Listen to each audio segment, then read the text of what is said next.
She lied about her name. She lied about her age. She lied about everything in that letter she sent to Montana. But there was one line she wrote that was absolutely true. I am willing to do whatever it takes. Clementine Brooks stepped off that train with $14, a carpetbag, and a warrant chasing her from Chicago. She was supposed to meet the man who sent for her. But here's the thing. He never sent for her. He didn't even know she was coming. And when she knocked on that cabin door, it wasn't a husband who answered. It was an 8-year-old girl who hadn't spoken a single word in 14 months. And the first thing that child whispered was, "Mama, you finally came." What Clementine found on that mountain was not what she expected.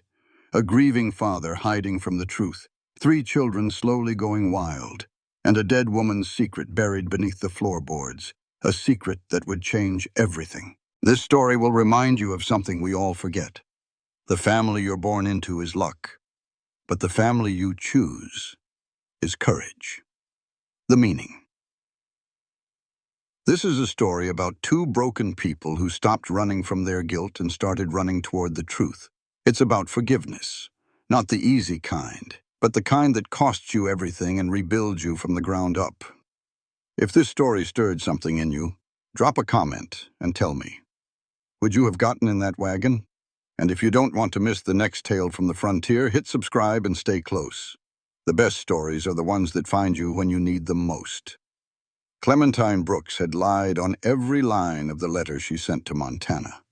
Her name, her age, her reasons for coming.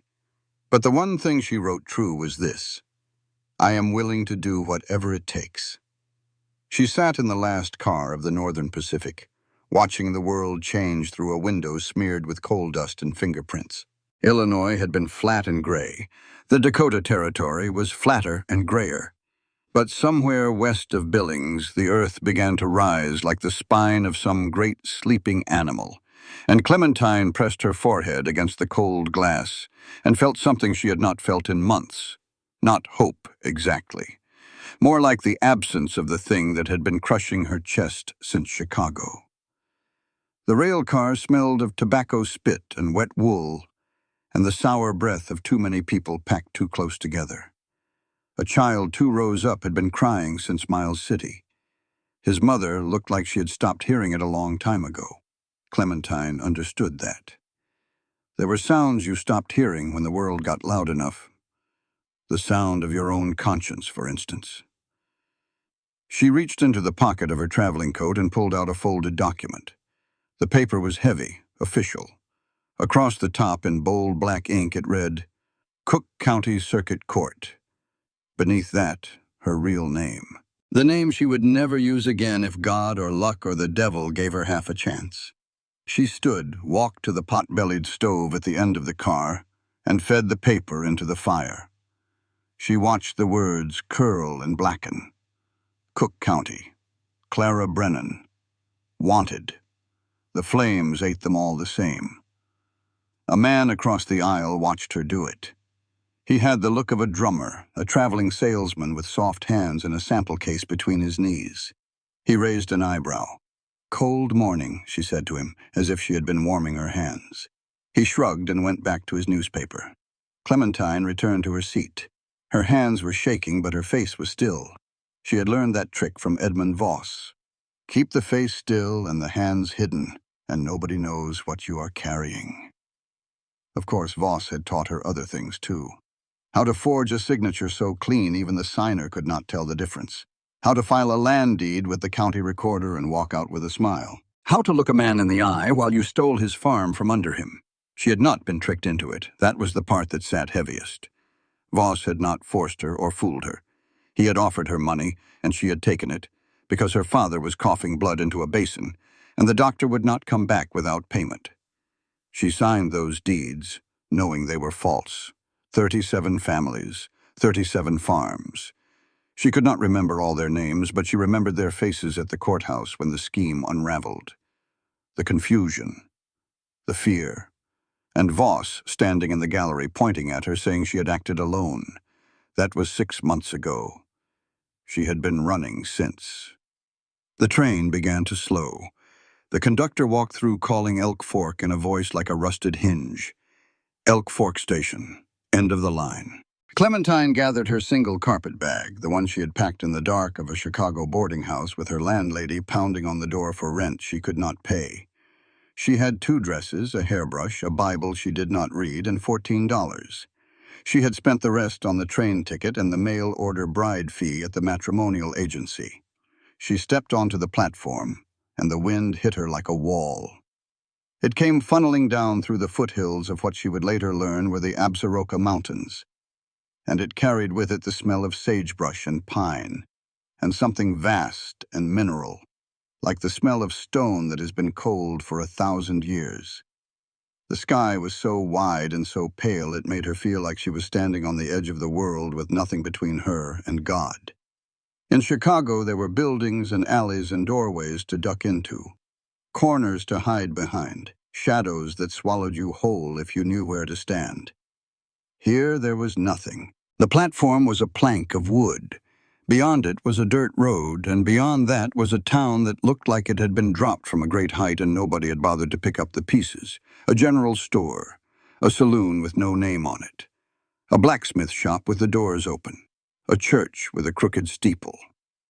Clementine pulled her shawl tighter and scanned the platform for a man matching the description in the letter. Tall, dark-haired, broad. The description had been written by someone else she now knew. But at the time, she had pictured a man who looked like he belonged on this land the way a tree belongs to the ground it grows from.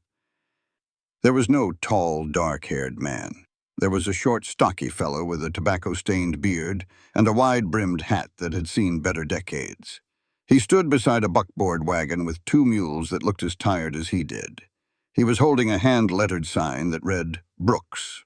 Clementine walked toward him. She kept her posture straight, the way her father had taught her. Chin up, shoulders back. Act like you belong, and people will believe you do. Miss Brooks, the man said.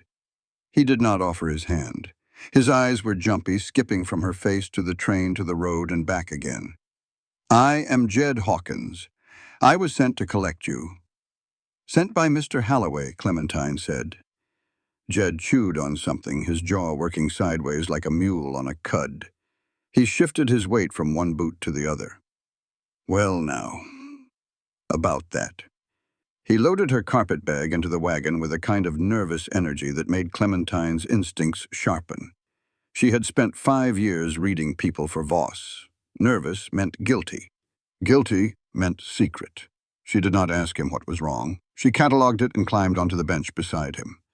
The wagon ride took the better part of 2 hours. The trail wound up from the valley floor into the foothills, switching back on itself like a snake trying to shake something off its tail. The mules leaned into the grade and the wheels creaked, and Jed said almost nothing. Once they passed a meadow where an elk herd was grazing. There must have been 200 of them, maybe more, spread across the golden grass like something out of a painting Clementine had seen once in the Art Institute. The bulls had racks of antlers so wide they looked like they would topple under the weight. When the wagon passed, the nearest bull raised his head and bugled. The sound was high and eerie, like a woman screaming very far away. Clementine had never heard anything like it. They are beautiful, she said, mostly to fill the silence. Jed grunted. They will gore you if you get close.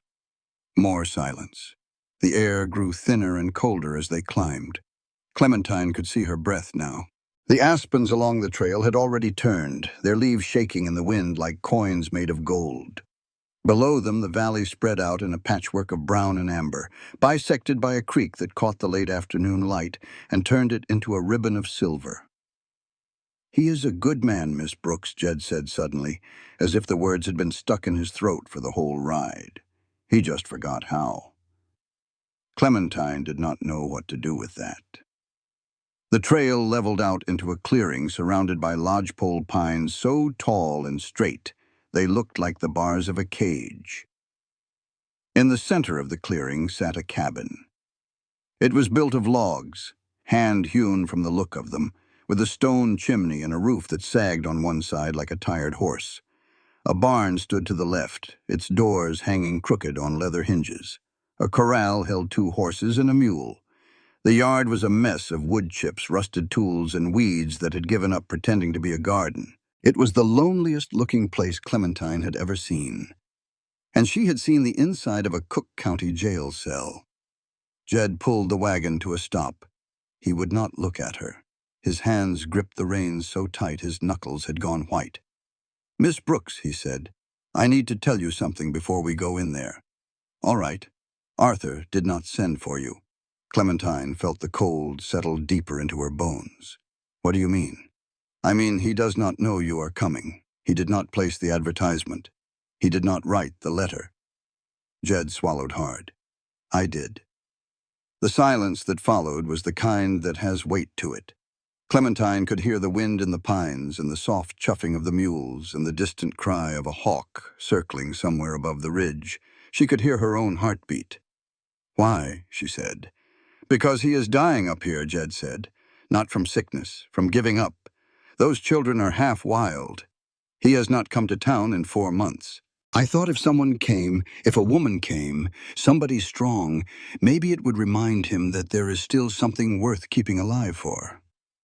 He looked at her then, and there was guilt in his eyes, but also something else, something she recognized because she had seen it in her own mirror. Desperation. The look of a man who had done something wrong because every right option had already been tried. Clementine sat very still. She thought about the $14 in her pocket. She thought about the telegram that was probably already making its way west from Chicago. She thought about the fact that she had no place in the world to go back to. "Well," she said, "we'd better go inside then." She climbed down from the wagon, smoothed her skirt, and walked toward the cabin door. She knocked twice. The wood was solid under her knuckles. The door opened. Clementine had prepared herself for an angry man. She had steeled herself for shouting, for the barrel of a rifle, for a door slammed in her face. She had not prepared for the girl. She was maybe 8 years old, thin as a rail, with hair that had not seen a brush in weeks, and eyes that were too large for her face. She stood in the doorway like a ghost that had forgotten it was dead. She looked at Clementine for a long time. Then she spoke, and her voice was rough and strange, like a hinge that had rusted shut and was being forced open for the first time. "Mama," the girl whispered, "you finally came." Arthur Halloway heard his daughter speak for the first time in 14 months, and the first thing she said was a lie. He did not know which miracle to mourn. He had been in the back room sharpening a trap spring when the knock came. He heard the door open. He heard Lottie's voice, that small, scratched sound that he had given up praying for. And for one wild instant his heart seized because the voice sounded so much like Mary's that his dead wife might as well have walked back through the door. Then he came around the corner and saw the woman. She was not Mary. Mary had been soft and round and fair-haired, built like a woman who had grown up in a house with a parlor and a piano. This woman was tall and dark-haired and thin in a way that suggested she had missed meals not by choice. Her dress was clean but faded to the color of dishwater. Her boots were city boots, already cracking from the cold. She had a jaw that looked like it had been set against something and not yet released. Lottie stood in front of her, one small hand reaching out but not quite touching the woman's skirt, as if she was afraid the vision would dissolve. Arthur looked past the woman to the wagon in the yard, to Jed sitting on the bench like a man waiting to be shot. "Jed," Arthur said. His voice came out low and flat, the way the ground sounds before a tremor. "What did you do?" The next 5 minutes were the worst Clementine had experienced since the night she fled Chicago, and she had fled that city with a sheriff's deputy 2 blocks behind her. Arthur came through the cabin like a storm front. He grabbed Jed by the shirt front and hauled him clean off the ground, pressing him against the porch post with one arm. Jed's boots dangled 6 inches off the boards. Arthur was everything the letter had described, and nothing the letter had prepared her for. He was tall, well over 6 feet, with shoulders that blocked the doorway like a wall. His beard was dark and unkempt, his hair too long. his clothes stiff with the kind of grime that comes from a man who has stopped caring whether he's clean. But his eyes were the thing. They were gray, the color of gunmetal, and they burned with a fury so hot Clementine could almost feel the heat from where she stood. "You had no right," Arthur said to Jed, and each word sounded like a nail being driven. Jed did not fight back. He hung there like a rag doll and said, "I know." Clementine did not scream or faint or clutch her hands together. She had learned in Voss's office that the fastest way to stop a violent man was not to match his violence, but to redirect it. You had to give him something else to think about, something more immediate than his rage. "You can beat your friend after," she said. Her voice was steady, but her knees were not, and she was grateful for the long skirt that hid them. "First, tell me when these children last ate a full meal." Arthur turned to look at her. For a moment she thought he might drop Jed and come for her instead. But something in the question, or maybe in the way she asked it like a woman who expected an answer and was prepared to wait all night for it, made him pause. He set Jed down. Jed coughed and rubbed his throat. Arthur looked at his children. Tate was standing at the top of the loft ladder, watching the scene with the cool assessment of a boy who had learned early that adults could not be trusted. He was 12 and tall for his age, with his father's sharp jaw and his mother's watchful eyes. He held a skinning knife the way a man holds a tool he is comfortable with. Lottie had retreated to the corner of the room. The word mama had slipped out of her like a bird escaping a cage, and now she was ashamed. She pressed her back against the log wall and stared at a spot on the floor and said nothing more. Jeb was 4 years old and had no memory of his mother. He stood in the middle of the room with his thumb in his mouth and his other hand reaching toward Clementine's skirt. He had been reaching for women since he could walk, and every housekeeper and churchwoman who had come through this cabin had eventually left. But he kept reaching, because that is what 4-year-old children do. They reach for warmth even when it burns them. Arthur watched his youngest son take hold of a stranger's dress and felt something twist in his chest that he did not have a name for. It was not anger. It was worse than anger. It was the realization that his boy had given up on him and was looking for comfort in the first woman who walked through the door. "She cannot stay," Arthur said. His voice had gone from hot to cold, which was more dangerous. "She goes back on the morning wagon." Clementine looked around the cabin. It was worse than the yard. Dirty tin plates stacked on a table that had not been wiped in weeks. Clothes piled in corners. The fire was down to coals. The air smelled of old grease and unwashed bodies, and something else, something sweet and rotten, that she traced to a haunch of venison hanging near the door that had turned. But it was what she did not see that struck her hardest. There were hooks on the walls, small iron hooks at regular intervals, the kind used to hang looking glasses. Every one of them was empty. There was not a single mirror in the house. She filed that away. She filed everything away. It was what she did. "One night," she said. "I have nowhere to go tonight. Give me one night and I will be gone in the morning." Arthur stared at her for a long count. Then he looked at Jeb, who was now leaning his head against her hip with his eyes half closed. "One night," Arthur said. He walked to the rifle cabinet, locked it with a key he put around his neck, and dragged a blanket to the foot of the loft ladder. He sat down with his back against the rungs, and his arms crossed over his chest. He did not sleep. He watched her. And Clementine, who had spent 5 years learning to read people the way a card sharp reads a table, watched him back. She noticed that his hands, for all their size, were gentle when he lifted Jeb off her skirt and carried the boy to bed. She noticed that he paused at the top of the ladder and pressed his lips to Lottie's forehead, even though the girl was pretending to be asleep. She noticed that he said nothing to Tate, and that Tate said nothing to him, and that the silence between father and eldest son was the loudest thing in the cabin. She also noticed, and this she catalogued most carefully of all, that he checked the back door twice before settling down, that his eyes went to the window facing the tree line every few minutes, that he held the Winchester across his knees even though the rifle cabinet was locked. Arthur Halloway was not just grieving, he was guarding. And Clementine, who knew something about being hunted, recognized the posture of a man who expected something to come out of the dark. She lay on the narrow cot in the room off the kitchen.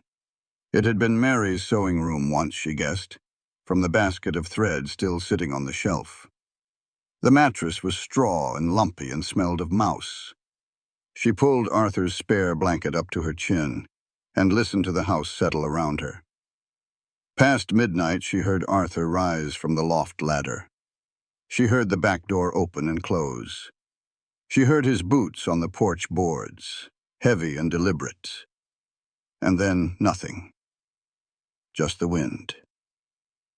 She went to the window and looked out through a crack in the shutter. Arthur stood on the back porch with the Winchester raised, scanning the tree line. The moon was 3/4 full, and the clearing was washed in a light so pale it made the snow look blue. He stood like that for a long time. Then he lowered the rifle and looked down. He crouched. When he stood again, his face had changed. The anger was gone. In its place was something older and more tired, something that looked like fear. Clementine could not see what he had seen. But in the morning, when she slipped out to the porch while Arthur was feeding the horses, she found what had changed his face. Bootprints. A man's boots, pressed into the hoarfrost that coated the porch boards like a skin of white glass. The prints came from the direction of the tree line, and they stopped at the porch rail, right at the spot where someone could stand and look through the kitchen window. Then they turned and went toward the creek. Clementine stood over those prints and felt the hair rise on the back of her neck. Someone had been standing here in the dark, watching. She looked at the creek, glinting silver in the early light, and she thought of Mary Halloway, the wife who died of fever, the wife nobody talked about. The wife whose room was locked from the inside and whose mirrors had been torn from the walls. She was supposed to leave on the morning wagon. She had $14 and a carpet bag and every reason in the world to put this mountain behind her. But the boot prints went toward the creek, and Clementine Brooks, who had spent her whole life running from things, felt for the first time the strange and terrible pull of running toward one instead. She went inside and started making breakfast. Clementine knew how to make a place look like a home. She also knew how to recognize when a home was trying to hide something. By the second morning, she had abandoned any pretense of leaving. Not because she had decided to stay, but because the morning wagon did not come. The first snow of the season had fallen overnight, 2 inches of it, and Jed sent word through a trapper passing on the ridge that the switchback trail was iced over, and no wagon would attempt it until the temperature rose. Arthur received this news with a grunt that could have meant anything. He shrugged into his buffalo coat and went to check his trap lines without looking at her. Clementine stood in the middle of the cabin and looked at the wreckage of a life. The filth was not laziness. She had known lazy men, and lazy men let things pile up in a careless, accidental way. This was different. This cabin had been deliberately abandoned while people still lived in it. The curtains had been taken down and not put back. The rag rug had been rolled up and shoved under the cot. The mantel above the fireplace had been swept clean of every photograph, every keepsake, every small thing that makes a shelf look like it belongs to someone. Arthur Halloway had not let his home fall apart. He had stripped it on purpose. He had removed everything that looked like Mary.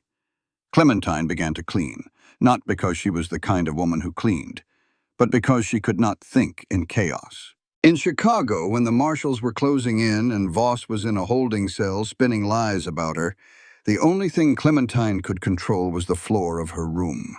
She swept it 3 times a day. She scrubbed the boards until they were pale as bone. It did not help, but it kept her hands busy while her mind worked. Now her hands worked, and her mind turned over the same questions.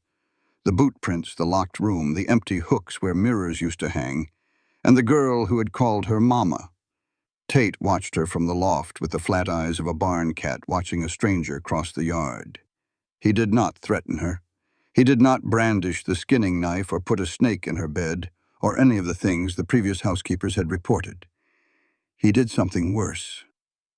He sat on the edge of the loft with his legs dangling over and said to Jeb in a voice pitched perfectly for Clementine to hear, "Do not get used to her. She will leave." They all leave. Clementine's hands stopped moving on the scrub brush. The words hit her in a place she had not expected, because they were true. She was planning to leave. As soon as the snow melted, as soon as the pass opened, she would take the first wagon down and catch the next train east or west or anywhere that was not here. She was using this family as a hiding place.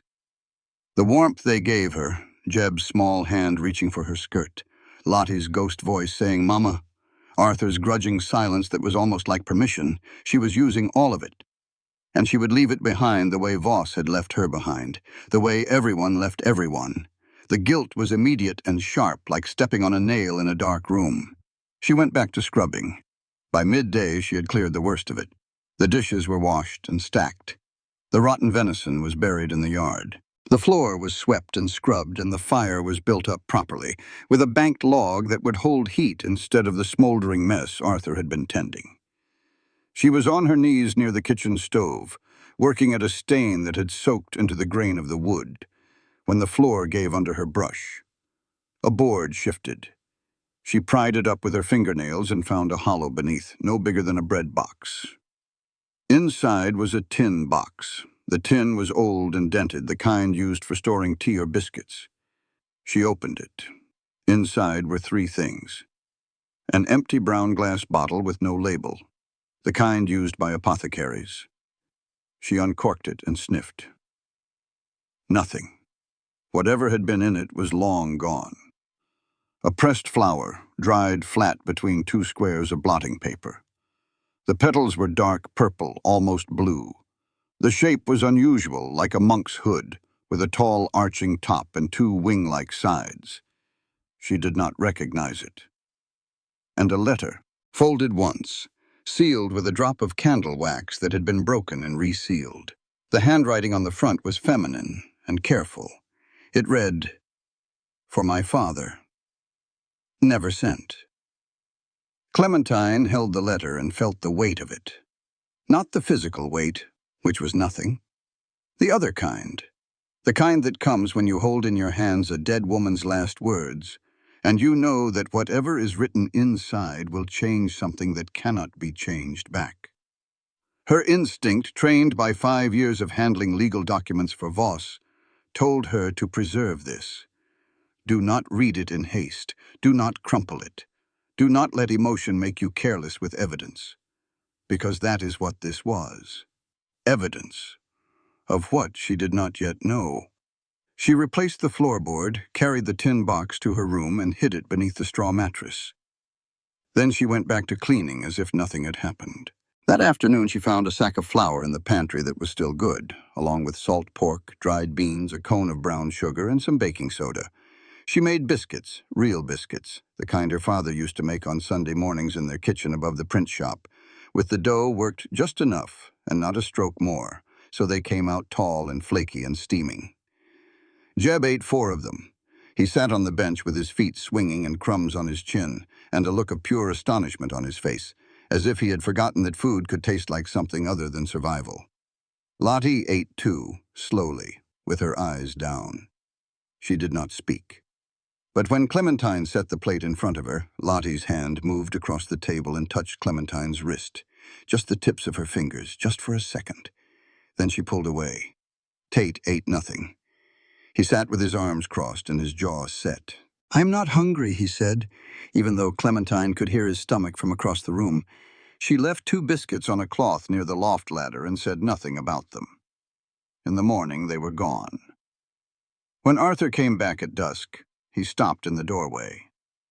The cabin looked different, not transformed, not pretty, but different in a way that went deeper than clean floors and washed dishes. It looked like someone had decided it was worth caring about. He stood in the doorway and did not speak. 1 second, 2 seconds, 3. Clementine watched him from the corner of her eye as she stirred a pot of beans on the stove. She saw his hand come up and press against the doorframe, his fingers digging into the wood so hard she could see the tendons in his wrist. He was holding something back, something so large it took his whole body to contain it. Then he stepped inside and sat at the table and ate the food she put in front of him without a word. He did not thank her. He did not look at her. But he ate every bite, and when he was done, he sat with his hands wrapped around a cup of coffee and stared into the fire, and his face was the face of a man who has been drowning and has just felt his feet touch bottom. After the children were in the loft, Jeb asked Clementine for a story. She sat on the edge of his pallet, and because she did not know any children's stories, she made one up. Once there was a fox, she said. He got lost in a storm and could not find his den. The snow was deep and the wind was bad, and he was scared because foxes are not supposed to be scared, but he was. He found a cave in the rocks, and inside the cave there were wolves. The wolves said, "This is not your den," and the fox said, "I know. But if you let me stay until the storm passes, I will not take up much room." "What happened?" Jeb whispered. His eyes were already closing. "The wolves let him stay," Clementine said.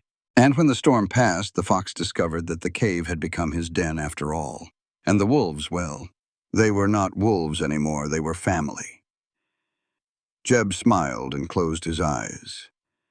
From across the loft in the dark, Clementine heard the soft sound of Lottie breathing. The girl was not asleep. She was listening. Later that night, when the cabin was still and the fire was banked and the only sound was the wind testing the chinking between the logs, Clementine lit a candle and opened Mary's letter. The handwriting was steady. Not the scrawl of a mad woman, not the shaking hand of someone gripped by fever or fear.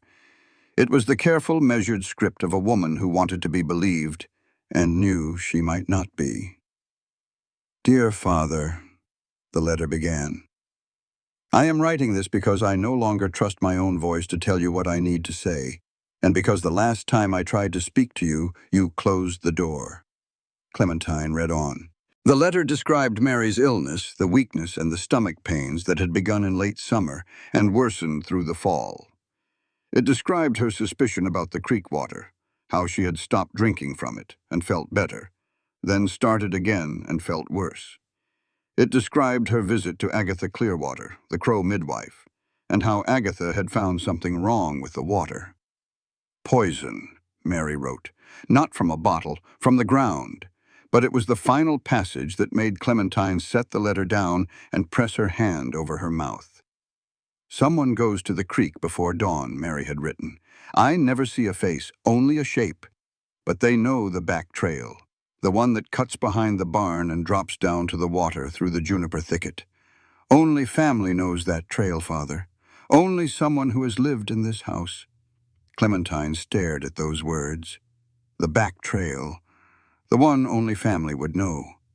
That meant Arthur, who had built this homestead with his own hands. It meant Tate, who ran these woods like a wild thing. And it meant someone else, someone who had once lived here or known it well enough to move through it in the dark. She folded the letter and put it back in the tin box. She blew out the candle and lay in the dark and listened to the house breathe around her. Somewhere above, Arthur paced the main room the way he did every night. Below her, through the floorboards, she could hear the creak. It sounded like whispered conversation, like secrets being passed along. She had come to Montana to disappear. But this house had secrets of its own, and they were rising up through the floor like water through a crack in the foundation. Clementine closed her eyes. She did not sleep for a long time. Arthur knew Clementine had found something. He could see it in the way she held the paring knife when she peeled potatoes, the blade always angled toward him. It had been 4 days since she arrived. The snow had not melted and the pass was still closed and she had not left and Arthur had stopped telling her to. He could not have explained why if someone had put a rifle to his head. Maybe it was the biscuits. Maybe it was the way Jeb laughed now. A sound Arthur had not heard in so long, it startled him like a gunshot the first time. Maybe it was the sight of Lottie sitting closer to the fire in the evenings, instead of pressing herself into the darkest corner of the loft. Or maybe it was simpler than that. Maybe it was the fact that for the first time in 2 years, When Arthur came home at the end of the day, the cabin did not smell like death. But something had changed in Clementine. Something had shifted behind her eyes. She was still polite, still competent, still the kind of woman who could stretch a sack of flour into a week's worth of meals and make it look easy. But she had started watching him the way you watch a horse you are not sure is broken. She watched his hands when he drank his coffee. She watched the axe when he split wood. She positioned herself near the door when he was in the room, always within a step of the exit.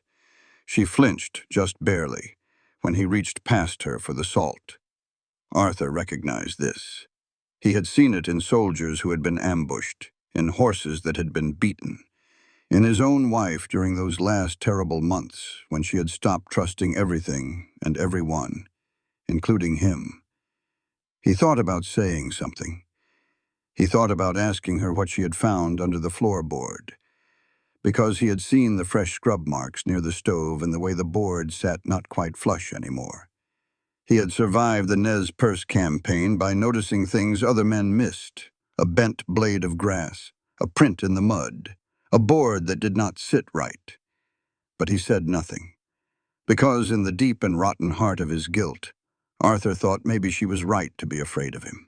Maybe he deserved to be watched the way you watch a dangerous animal. He had failed Mary. He had heard her beg for help, and he had turned away because he was afraid that if he looked too closely at what was happening to her, he would see his own mother staring back at him. His mother, Ruth Halloway, had lost her mind when Arthur was 9 years old. It had happened slowly and then all at once, the way a riverbank erodes. First, she started talking to people who were not there. Then she stopped sleeping. Then she stopped eating. Then she walked into the Yellowstone River in January and did not walk back out. Arthur had never told anyone about his mother. Not Mary, not Jed, not the army doctors who asked him about family history when he enlisted. He carried it like a stone in his chest. This knowledge that the blood in his veins came from a woman whose mind had broken, and that any woman he loved might break the same way, and that he might not be able to tell the difference between madness and truth until it was too late. When Mary started seeing figures in the tree line and hearing things in the walls and claiming the water was poison, Arthur had looked at her and seen Ruth. He had pulled away not out of cruelty, but out of terror. If Mary was going mad, he did not know how to save her. He did not even know how to stand close to it. So he slept in the barn and told her she was imagining things and counted the days until winter would pass and he could take her to Helena for a doctor. Winter did not pass in time. Mary died on a Tuesday in February. She died alone in the bed they had shared for 8 years, while Arthur was in the barn, because he could not face the sound of her voice calling his name in the dark. The town said it was fever. Arthur knew better. Arthur knew that whatever had killed Mary, he had helped it along by leaving her alone with it. So when Clementine watched him with fear in her eyes, Arthur accepted it.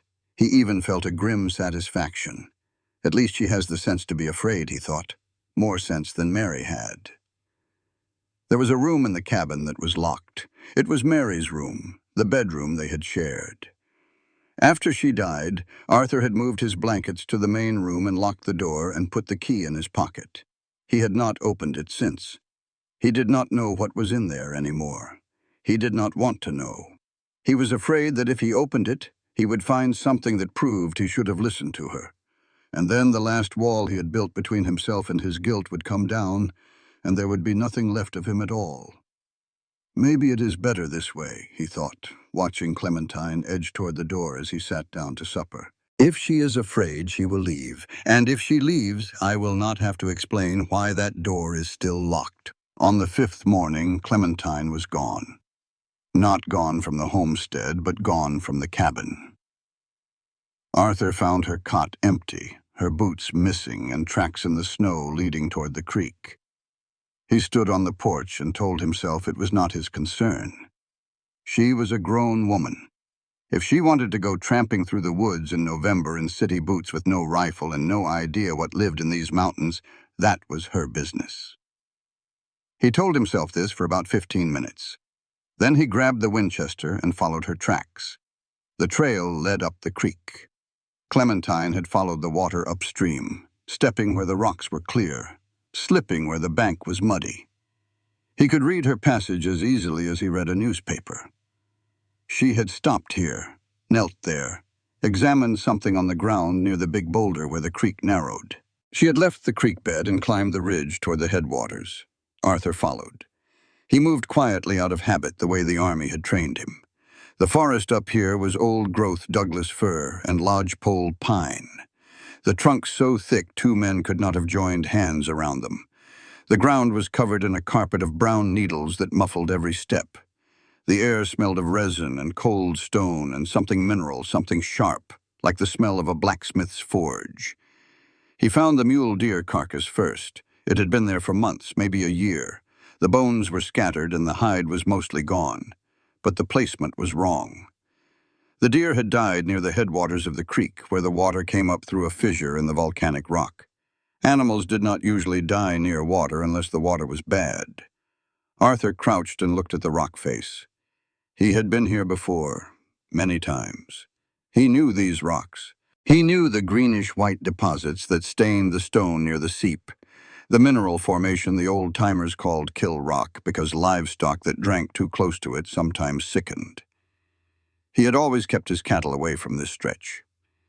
Mary had known to collect water from below the main spring, where the creek had diluted the mineral enough to be safe. But now, looking more closely, he saw something he had never seen before. Chisel marks. Someone had taken a tool to the rock face and widened the natural crack where the arsenic-bearing water seeped through. The marks were old, overgrown with lichen, but they were there. Deliberate. Purposeful. Someone had poisoned the creek on purpose. Not with a bottle of arsenic dropped in the water, which would have been temporary, but by widening the natural source which would make the contamination permanent and untraceable. It would look like nature. It would look like bad luck. Arthur stood up slowly. His hands were shaking. Not from the cold. Mary had told him the water was wrong. Mary had begged him to listen, and he had said it was her nerves.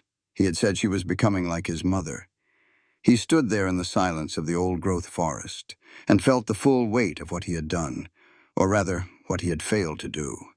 It pressed down on him like a rock on his chest, and he could not breathe under it. He wanted to hit something. He wanted to scream. He wanted to go back in time to that February night and open the bedroom door and sit beside his wife and say, "I believe you. I am sorry. Tell me everything, but you cannot go back. That is the cruelest thing about time. It only moves one direction." A sound brought him back. A crashing in the brush above him. Heavy. Fast. He raised the Winchester. Then he heard Clementine scream. He ran. Up the ridge, through the fir trees, his boots slipping on the needles. He came out into a small clearing near the headwaters and saw the bear. A black bear, a sow by the size of her, maybe 300 pounds. She was standing on her hind legs near the old deer carcass, huffing, her jaws popping. Clementine was 15 feet up a Douglas fir. She had climbed it badly. Her skirt was torn, her hands were bleeding, and she was clinging to a branch with her eyes squeezed shut, and her face the color of candle wax. Arthur did not hesitate. He fired twice into the air. The shots cracked through the valley like thunder, and the sow dropped to all fours, swung her head toward him, and then turned and crashed into the brush. He could hear her moving away up the ridge, breaking branches as she went. He stood beneath the tree and looked up. "You planning on coming down?" he said. "Or you setting up house for the winter?" Despite everything, despite the fear and the blood on her palms and the fact that she was stuck in a tree in the Montana wilderness in November, Clementine almost laughed. The sound caught in her throat and came out as something between a cough and a sob. "I cannot let go," she said. Her fingers were locked around the branch. The cold had stiffened them into claws. Arthur leaned the Winchester against the trunk and climbed. The tree was old and the bark was rough, and the lower branches were thick enough to hold his weight. He got within arm's reach of her and braced himself against the trunk. "Give me your hand," he said. "I cannot." "Yes, you can." He did not say it gently. He said it the way a sergeant says it, like an order that expects to be obeyed. She released one hand. He took it. Her fingers were ice cold and sticky with sap and blood. He pried the other hand loose from the branch, and she fell, not gracefully, not the way it happens in stories.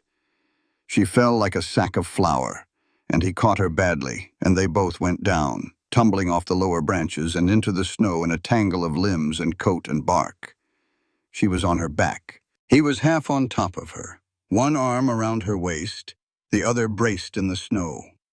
Her elbow was in his ribs. His beard was in her hair. They were both breathing hard, and neither of them moved. 1 second, 2 seconds, 3. He could feel her heartbeat through the wool of her coat. Or maybe it was his own. He could not tell where one ended and the other began.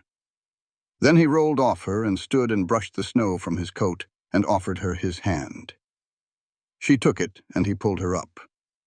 She winced when she put weight on her right foot. She had scraped her palms raw on the bark, and there was a scratch on her cheek that was beading blood. "Can you walk?" he said. "I can walk."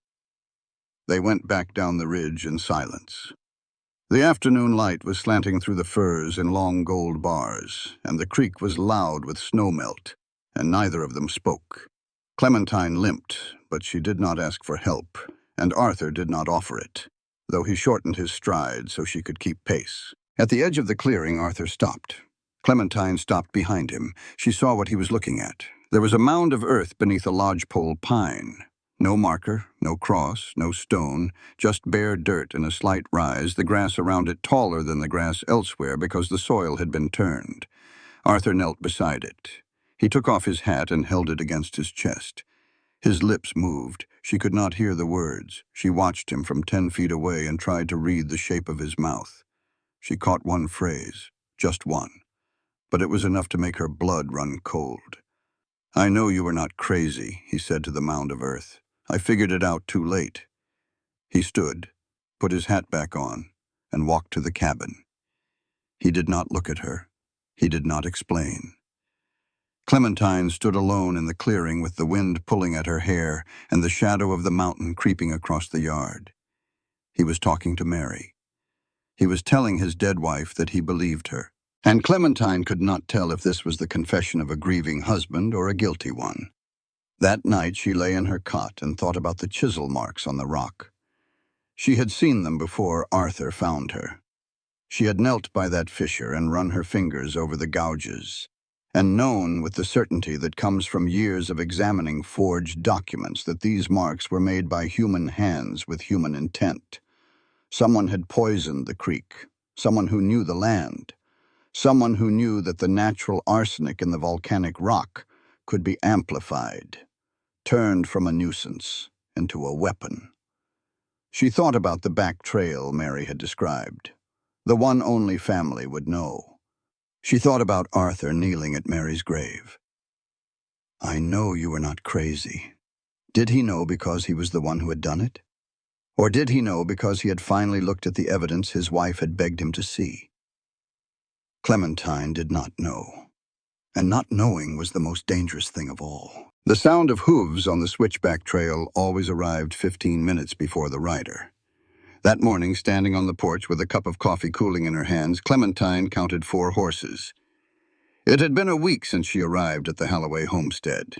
The snow had melted enough to clear the lower switchbacks, but not the upper pass, which meant she could receive visitors but could not easily leave. She did not know if this was a comfort or a trap. She set down the coffee and went inside. "Arthur," she said, "riders coming. 4 of them." Arthur was at the table mending a leather harness with an awl and waxed thread. He did not look up. He did not need to. He had heard the hooves before she did. "Puit," he said. The way he said the name told her everything she needed to know. It was the way a man says the name of a wound that will not heal. They came into the yard at a walk. The lead rider was on a tall bay horse, a good horse, better than anything in Arthur's corral. The man who rode it was in his 60s with silver hair under a black felt hat and a face that had been handsome once and was now hard in the way that dried leather is hard. He wore a dark wool coat with a fur collar, and his boots were polished to a shine that had no business being on a mountain trail. Behind him rode 3 men. One of them wore a star. Clementine recognized the type immediately. She had seen men like this in Chicago courtrooms. Men who owned things, not just property, but people, outcomes, the direction of conversations. Men who entered a room and rearranged it around themselves without appearing to move. Arthur stepped onto the porch. He had not reached for the Winchester. His hands hung at his sides, but his fingers were curled, and the tendons in his forearms stood out like cables. "Judge," Arthur said. "Arthur," the older man said. He dismounted with the ease of a man who had spent his life on horseback. His eyes moved past Arthur and found Clementine in the doorway. They lingered. Then they moved to the window where Tate's face was visible, and then to the yard, where Jeb was playing with a stick horse near the corral. "I came to see my grandchildren," Puit said. His voice was like poured honey, smooth and slow and impossible to argue with. "I trust that is not a problem." It was not a question. Arthur said nothing. He stepped aside. Puit climbed the porch steps and entered the cabin as if he owned it. The sheriff, a big man with a weathered face and a drooping mustache, stayed outside. He leaned against the porch rail and looked at Arthur with an expression Clementine had seen before. Not hatred. Pity. It was the look of a man who knew something terrible and could not say it. Clementine filed that away. Inside, Puit moved through the cabin with the authority of a man conducting an inspection. He noted the clean floor, the mended curtain, the fire crackling properly on the hearth. His eyes missed nothing. They settled on Clementine. "I do not believe we have met," he said. "Clementine Brooks," she said. She kept her voice level. "I am helping with the household." Pruitt's eyebrow rose. A fraction of an inch. "Brooks. That is an Eastern name. Where are you from, Miss Brooks?" "Chicago," Clementine said, and she felt the words stick in her throat like a fishbone. Chicago. Puit turned the word over like a man examining a coin for counterfeits. "Long way to come for housekeeping work. You have references, I assume. Papers?" The question hit her like a slap. She did not flinch. She had trained herself not to flinch. But inside, in the place where she kept the truth about Clara Brennan, and the forged deeds and the Cook County warrant, something clenched. "She keeps my house," Arthur said from the doorway. His voice was flat and hard. "That is between her and me. Nothing to do with you. Nothing to do." Puit looked at Arthur for a long moment. Then he smiled. It was a small, cold smile, the kind a man gives when he has decided to save his ammunition for later. He turned to the children.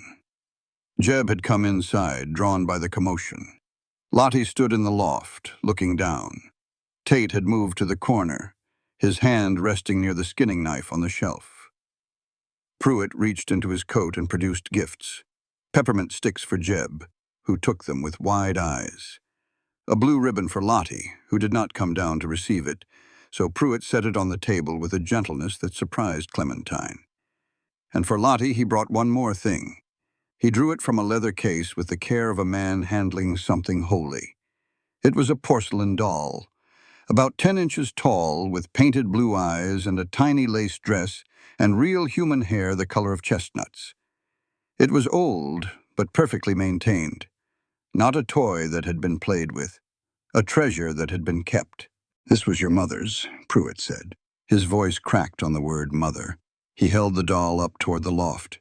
"She would want you to have it." Lottie's eyes went wide. She did not come down. She did not reach for it, but her fingers gripped the edge of the loft so hard her knuckles turned white. Puit set the doll on the table next to the ribbon. He straightened his coat. He looked around the cabin one more time. "I trust you are feeding them properly now," he said to no one in particular. Then he walked out. On the porch he stopped and turned to Arthur. His face was different now. The honey was gone. What was left was granite. "I know what you did," Puit said quietly, "and I will not stop until those children are safe from you." He mounted his horse. The sheriff and the two men fell in behind him. They rode down the switchback and disappeared into the trees. Arthur stood on the porch until the sound of hooves faded. Then he sat down on the top step and put his head in his hands. Clementine sat beside him. She did not touch him. She did not offer comfort. That was not what this moment needed. "Who is he?" she said. Arthur did not raise his head. "Harlan Puit, territorial judge, Mary's father." The silence that followed was long enough for the shadow of the barn to move an inch across the yard. "He believes I killed her," Arthur said. "Did you?" Clementine said. She said it without flinching because she needed to know and because she had learned that the only way to get the truth from a man in pain was to ask for it directly, without cushioning, without mercy. Arthur raised his head. He looked at her. His gray eyes were bloodshot, and there was something in them she had not seen before. Not anger, not guilt. Surrender. "No," he said. "But I might as well have. She asked me for help, Clementine. She told me the water was wrong. She told me someone was coming to the creek at night. She told me she was being poisoned, and I told her she was losing her mind. I told her she was becoming like my mother." He paused. The muscles in his jaw worked. "My mother walked into a river when I was 9 years old. She heard voices. She saw people who were not there. When Mary started talking the same way, I thought, it is happening again. I cannot stop it again. So I stopped listening. I slept in the barn. I locked myself away from her. And she died alone in that bed upstairs." He looked at the locked door, visible through the cabin window. "That room has been shut since the day I found her. I have the key. I have never opened it, because I am afraid of what I will find in there. Not a ghost. Something worse. Proof that she was telling the truth. Proof that I let her die because I was a coward." Clementine sat with this. She let the words settle around her like snow. She did not say it is not your fault because it was his fault, at least part of it. And she did not say I understand because understanding was too easy a word for what she felt. What she said was this: "I know what that feels like, turning your back, and then not being able to turn around again." Arthur looked at her. Something passed between them. Not warmth, not yet. Something more careful. The recognition of a shared wound. Two people who had each, in their own way, failed someone who needed them, and who carried that failure like a stone they could not set down, neither asked for details, neither offered them. And in that silence, in the not asking, was a kind of respect that Clementine had never felt before. A respect for the weight of what is carried. That night, after the children were in the loft, Clementine reread Mary's letter by candlelight. She found a line she had skimmed before, a line that now, after hearing Arthur's story and seeing Pruitt's face, landed with a different weight. "Father is not a bad man," Mary had written. "He just cannot accept that I grew up and chose a life he did not control. But heartbreak can make a good man do ungodly things." Clementine set the letter down. She thought about Pruitt's trembling hands when he held the porcelain doll. She thought about the sheriff's pitying eyes. She thought about the chisel marks at the headwaters of the creek. Someone had poisoned the water. Someone who knew the land. Someone with a reason. Arthur had a reason to be guilty. He was the husband. He was there. He was the obvious suspect. But Puit had a reason, too. A father who wanted his daughter back. A judge who was used to controlling outcomes. A man who had refused to open his door when Mary begged to come home. And the sheriff. The man with pity in his eyes and a star on his chest. The man who looked away when Arthur spoke. The way guilty men look away. Clementine did not have answers yet, but she was beginning to see the shape of the questions. Close to midnight, she heard a sound at her door. Not the wind, not the settling of the house. A footstep. Soft. Deliberate. She reached under her pillow and gripped the handle of the paring knife she kept there. Her heart hammered. The door opened. Tate stood in the frame, lit from behind by the last glow of the fire. He was in his nightshirt, barefoot, his dark hair falling over his forehead. He looked young, younger than 12, young enough to still need his mother. He crossed the room without a word and set something on the bedside table. A yellowed envelope sealed with a drop of wax. "Mama told me to keep this," Tate said. His voice was barely a whisper. "She said to give it to whoever was not afraid to stay." He turned and left. His bare feet made no sound on the boards. Clementine picked up the envelope. The wax seal bore no mark. She broke it carefully, the way you handle something that might explode. Inside was a second letter. Same handwriting as the first. Mary's careful, steady hand. But this letter was not addressed to her father. It was addressed to the next woman. Clementine began to read, and as she read, the cabin around her seemed to shrink, the walls drawing in, the shadows deepening, until she felt as if she were sitting not in a room but in the center of a secret so old and so heavy that the whole mountain had been built on top of it to keep it down. Mary Halloway had known someone would come after her. She had written that woman a map, not of trails, but of everything that had gone wrong. The letter began simply, "If you are reading this, I am dead, and you are braver than I was." Clementine held the paper close to the candle flame, tilting it to catch the words. "The water is wrong," Mary had written. "I stopped drinking from the creek in August. I collected rain in a barrel instead. My sickness eased within a week. The stomach cramps stopped. The trembling in my hands went away. When I told Arthur, he said it was nerves. He said his mother had the same. He would not look at me when he said it." Clementine paused. She thought of Arthur's face when he told her about Ruth Halloway and the river. She thought about what it must have been like for Mary, sick and frightened, to hear her husband compare her to a woman who had walked into freezing water and drowned. She continued reading. "I went to Agatha Clearwater, the Crow midwife who lives by the hot springs below Elk Fork. She is the only one who listened. She tested the water from the creek. She said there was something in it. Not from a bottle, she said. From the rock. From the ground itself. Naturally occurring, but worse than it should be. As if someone had opened the door wider to let more poison through."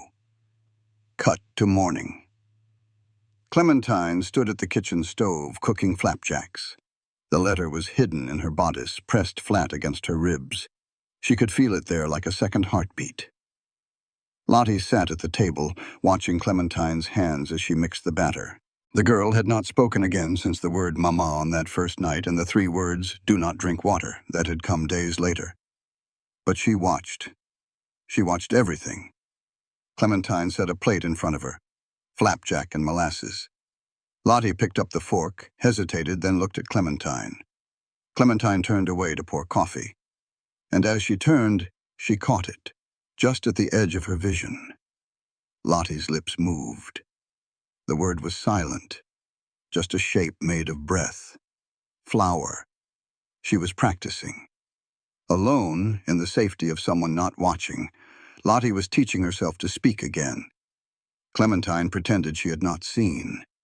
She set down the coffee pot and said, "Lottie, would you hand me the flour tin from the shelf?" Lottie froze. Her eyes went wide. Then slowly she stood and crossed to the shelf and lifted the tin and brought it back and set it on the table.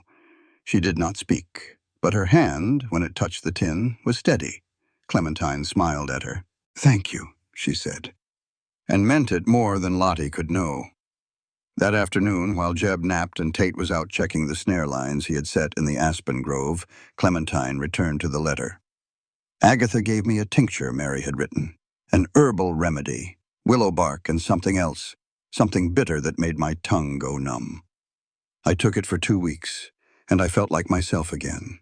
The fog lifted. The pain stopped. I thought I was cured. Then the tincture started tasting different, sweeter, thicker. I thought Agatha had changed the recipe, so I asked her. She said she had not. She looked frightened, Clementine. Agatha Clearwater does not frighten easy. She said someone must have switched it. She said the new tincture was not medicine. It was nightshade.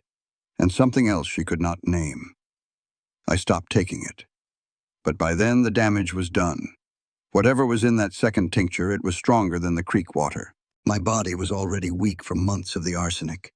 This new poison finished what the old one started. Clementine set the letter down. Her hands were trembling. "I do not know who is doing this," Mary had written. "I only know they want me gone. Not dead. Gone. There is a difference, and I've spent many nights in this cabin trying to understand it. If I die, Arthur will be suspected. If I leave, Arthur will break. And if Arthur breaks, they take the land. This is about the creek, Clementine. The water. Our homestead sits at the headwaters. Every ranch below us depends on our creek for their livestock and their fields. Whoever controls the headwaters controls the valley. And there is a man in Elk Fork who has wanted this land since before Arthur and I were married. Father is not evil, Mary wrote. And here the handwriting wavered just slightly, as if the pen had been pressed harder into the paper. He is heartbroken that I chose Arthur over him, but heartbreak can make a good man do ungodly things. I think Father wanted me home. I think he thought that if I were sick enough, if Arthur seemed unfit enough, he could petition the territorial court for guardianship over me and the children both. He would get us back, and he would get the land. But something went wrong. The sickness went too far, or the tincture was too strong, or maybe Father did not plan it at all, and it was someone else, someone acting on his behalf, someone who mistook a father's grief for a command. I do not know. I will never know, because by the time you read this, I will be dead, and dead women do not get to ask questions. Clementine read the final passage. If you are the next woman in this house, then you are here for a reason. Maybe God sent you. Maybe chance. Maybe a friend who could not stand to watch Arthur die by inches. Whoever you are, I need you to do what I could not. Find Agatha. She saw the man at the creek. She knows who dug at the rocks. She tried to tell the sheriff and the preacher, and no one listened because she is Crow. And in this territory, a Crow woman's word is worth less than the paper I am writing on. Find her, listen to her, and save my children, because it is not Arthur I am afraid for anymore. It is them. If Father takes them, he will raise them the way he raised me, in a house where love means obedience and the doors only open one direction. And my children were not born for cages. The letter was signed Mary Puit, Halloway. Below the signature, in smaller letters, she had written one more line. Tell Arthur I forgave him. He will not believe it. Tell him anyway. Clementine folded the letter and pressed it against her chest. She did not cry.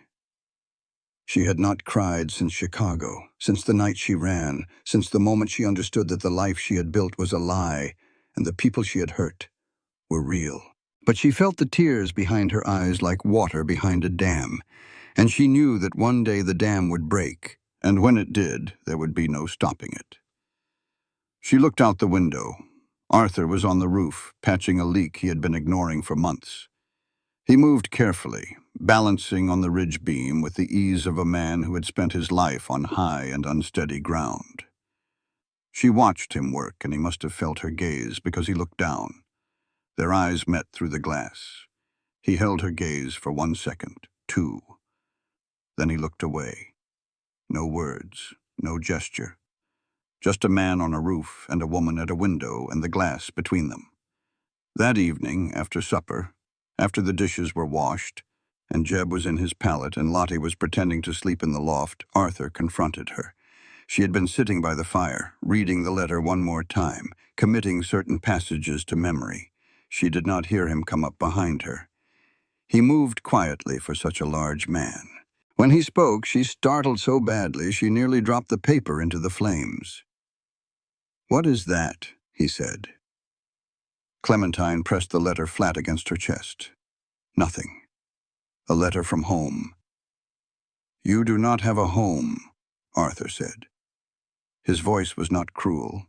It was factual. "You told me as much the first night. No home, no family, no money to return." So, who is writing you letters? Clementine said nothing. She was calculating the way she had always calculated. What to reveal, what to hold back, how much truth was safe. Arthur reached for the letter. She pulled away. "Give it to me," he said. No. The argument happened fast. It was not loud. Arthur did not shout. He did not raise his hand. But his voice got quieter, which was worse, and his body filled the space between Clementine and the door, which was instinct, not intention, but it made her feel trapped. Then Arthur said the words that would ring in both their ears for days afterward. "Get out. Take the morning wagon and go. I do not need you here. I do not need anyone." He said it in the main room. He said it loud enough that the children heard. Jeb started crying. The sound came from the loft, thin and wailing, the cry of a child who has learned to expect loss and has just heard it confirmed. Lottie retreated to the far wall of the loft and pressed herself against the logs. Tate's face appeared over the edge. He was white as chalk. His eyes were not angry. They were terrified, because he had heard these words before. He had heard his father say them to his mother. The room went very still. Clementine looked at Arthur. She looked at his clenched hands, and his heaving chest, and his jaw set like stone. She looked at the locked bedroom door behind him. She looked at the loft where 3 children huddled in the aftermath of a bomb he did not know he had detonated. And she said very quietly, "You are doing it again. The exact thing you did to her." Arthur froze. The words went into him like a bullet. She could see the impact. His face drained of color, his hands unclenched, his mouth opened and opened again, and nothing came out. He looked up at the loft, at Tate's white face, at Jeb's crying, at Lottie pressed against the wall. He turned and walked out into the snow. He did not take his coat. He did not take the rifle. He walked into the dark and the cold, and he did not come back for 3 hours. And when he did, Clementine was still sitting by the fire with Mary's letter in her lap, and she looked up at him and neither of them spoke. He sat down across from her. His hands were blue with cold. His beard was crusted with frost. "I am sorry," he said. The words sounded like they had been pried out of him with a crowbar. Clementine nodded. She folded the letter and held it out to him. "This is from Mary," she said. "Your son gave it to me. She wrote it before she died." Arthur looked at the letter. He did not take it. "I cannot read it," he said. "Not yet." "When you are ready," Clementine said. She put it back in her bodice and stood. She paused at the door to her room. "I am not leaving, Arthur. Not because I have nowhere to go, but because those children deserve someone who stays." Arthur stared into the fire. The flames threw shadows across his face that made him look old. "Why?" he said. "Why do you care what happens to us?" Clementine thought about the 37 families, the forged deeds, the faces in the courthouse. She thought about what it meant to take something from people and never be able to give it back. "Because I owe a debt," she said. "Not to you, to the world. And this seems like a good place to start paying it." She went to her room and closed the door. She sat on the edge of the cot and pressed her hands together to stop them shaking. In the morning, Lottie was standing beside her bed. The girl's eyes were dark and solemn. She looked at Clementine for a long time, as if deciding something. Then she spoke 3 words. The 3rd sentence in 14 months, "Do not drink water." Clementine reached out and took Lottie's hand. It was small and cold, and it gripped hers with a strength that surprised her. "I know," Clementine whispered. "I know about the water. Can you tell me more?" But Lottie shook her head. The secret Mary had made her keep was heavy, and 3 words was all she could carry to the surface at one time. She pulled her hand free and went back to the loft. Clementine sat in the gray morning light and understood. The creek was still poisoned.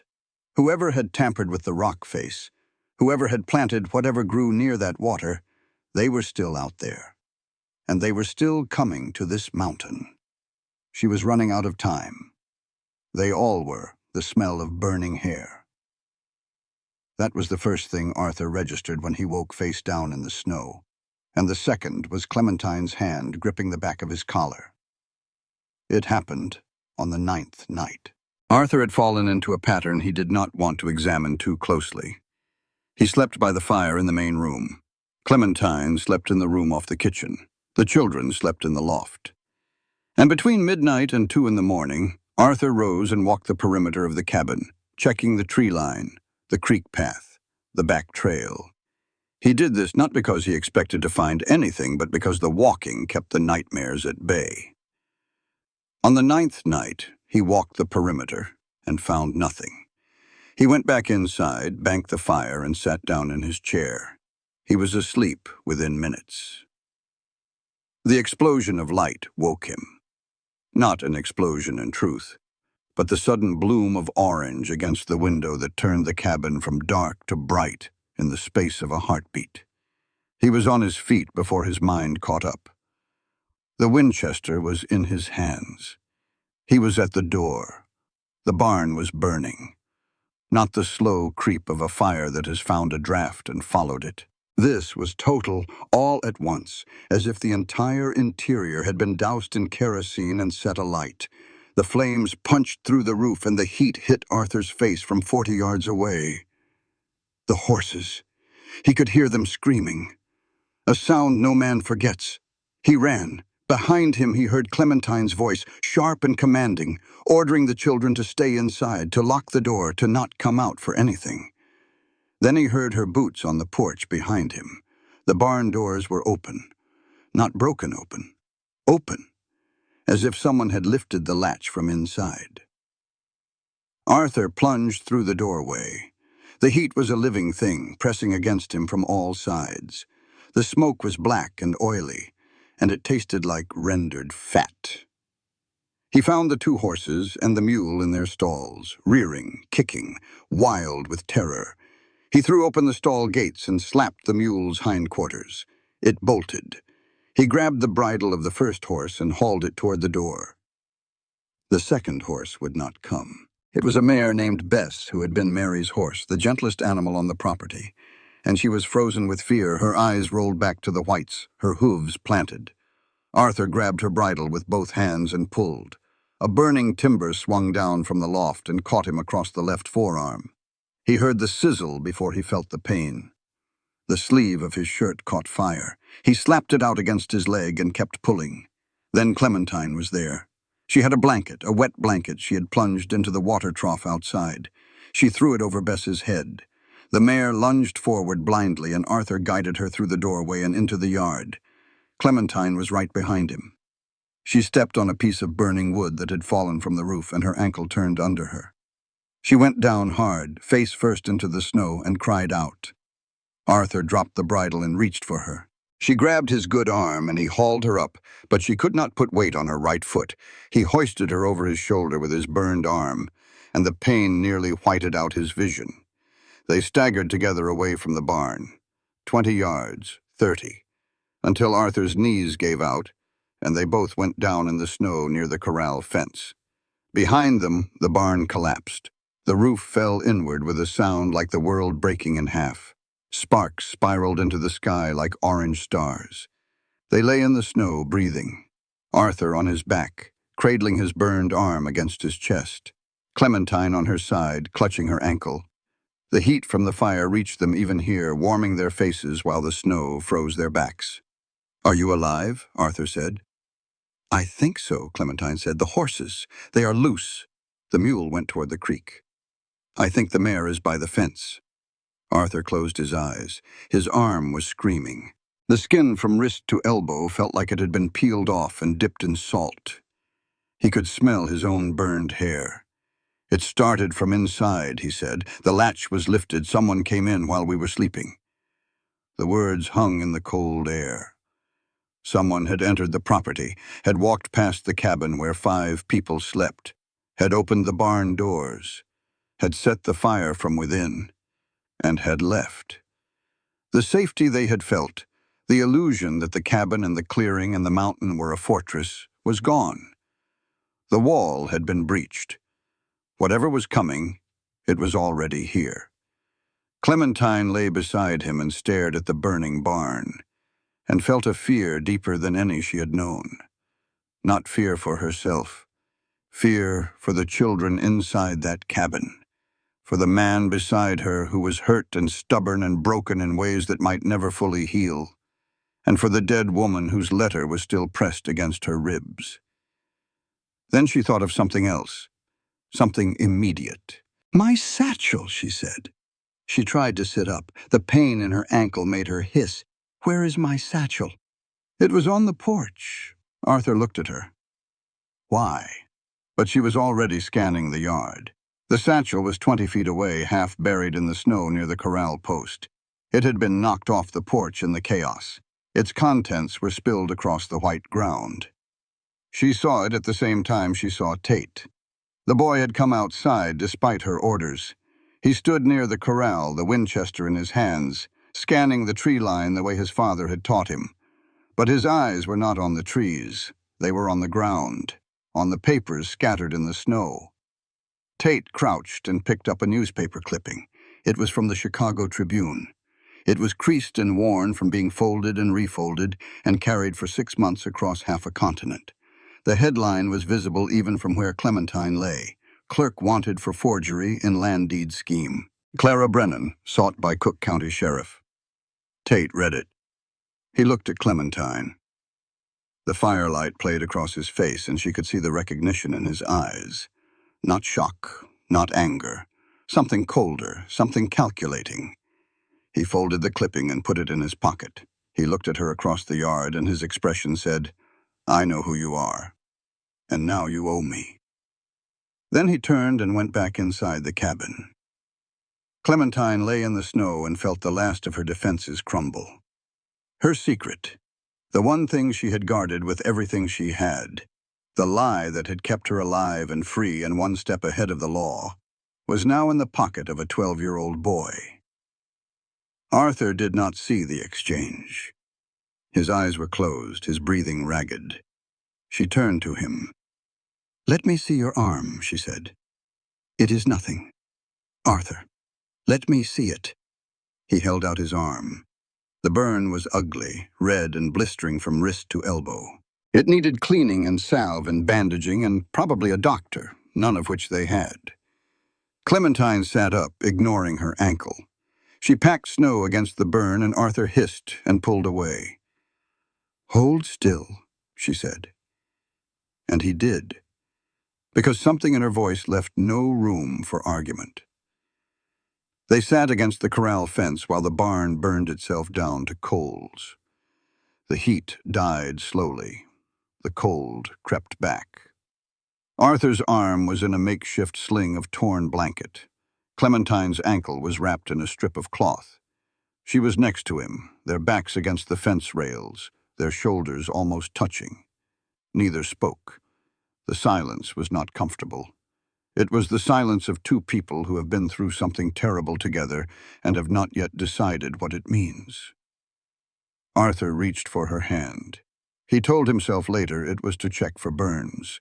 He took her hand and turned it over, examining her palm in the firelight. It was scraped from the barn door and her nails were broken. He did not let go, and she did not pull away. That was the moment. Not a kiss, not a declaration. Not a scene from a dime novel where the hero sweeps the heroine into his arms. Just two people sitting in the snow while a barn burned, holding hands because they were too tired and too hurt and too scared to pretend they did not need to. By morning, the barn was a smoking ruin. Arthur's arm had stiffened overnight and the pain was constant, a hot pulse that beat in time with his heart.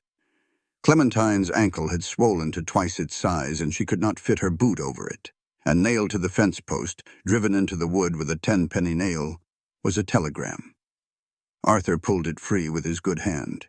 He read it. His face did not change. He handed it to Clementine. It was addressed to Sheriff Cleet Barrow, Elk Fork, Montana Territory. It read, "Confirm Clara Brennan, alias Clementine Brooks, wanted Cook County for forgery. Hold for transport."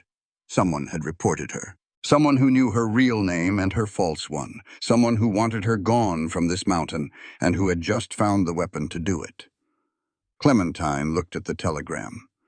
She looked at Arthur, who was watching her with those gray eyes, and she waited for the question, the accusation, the turning away.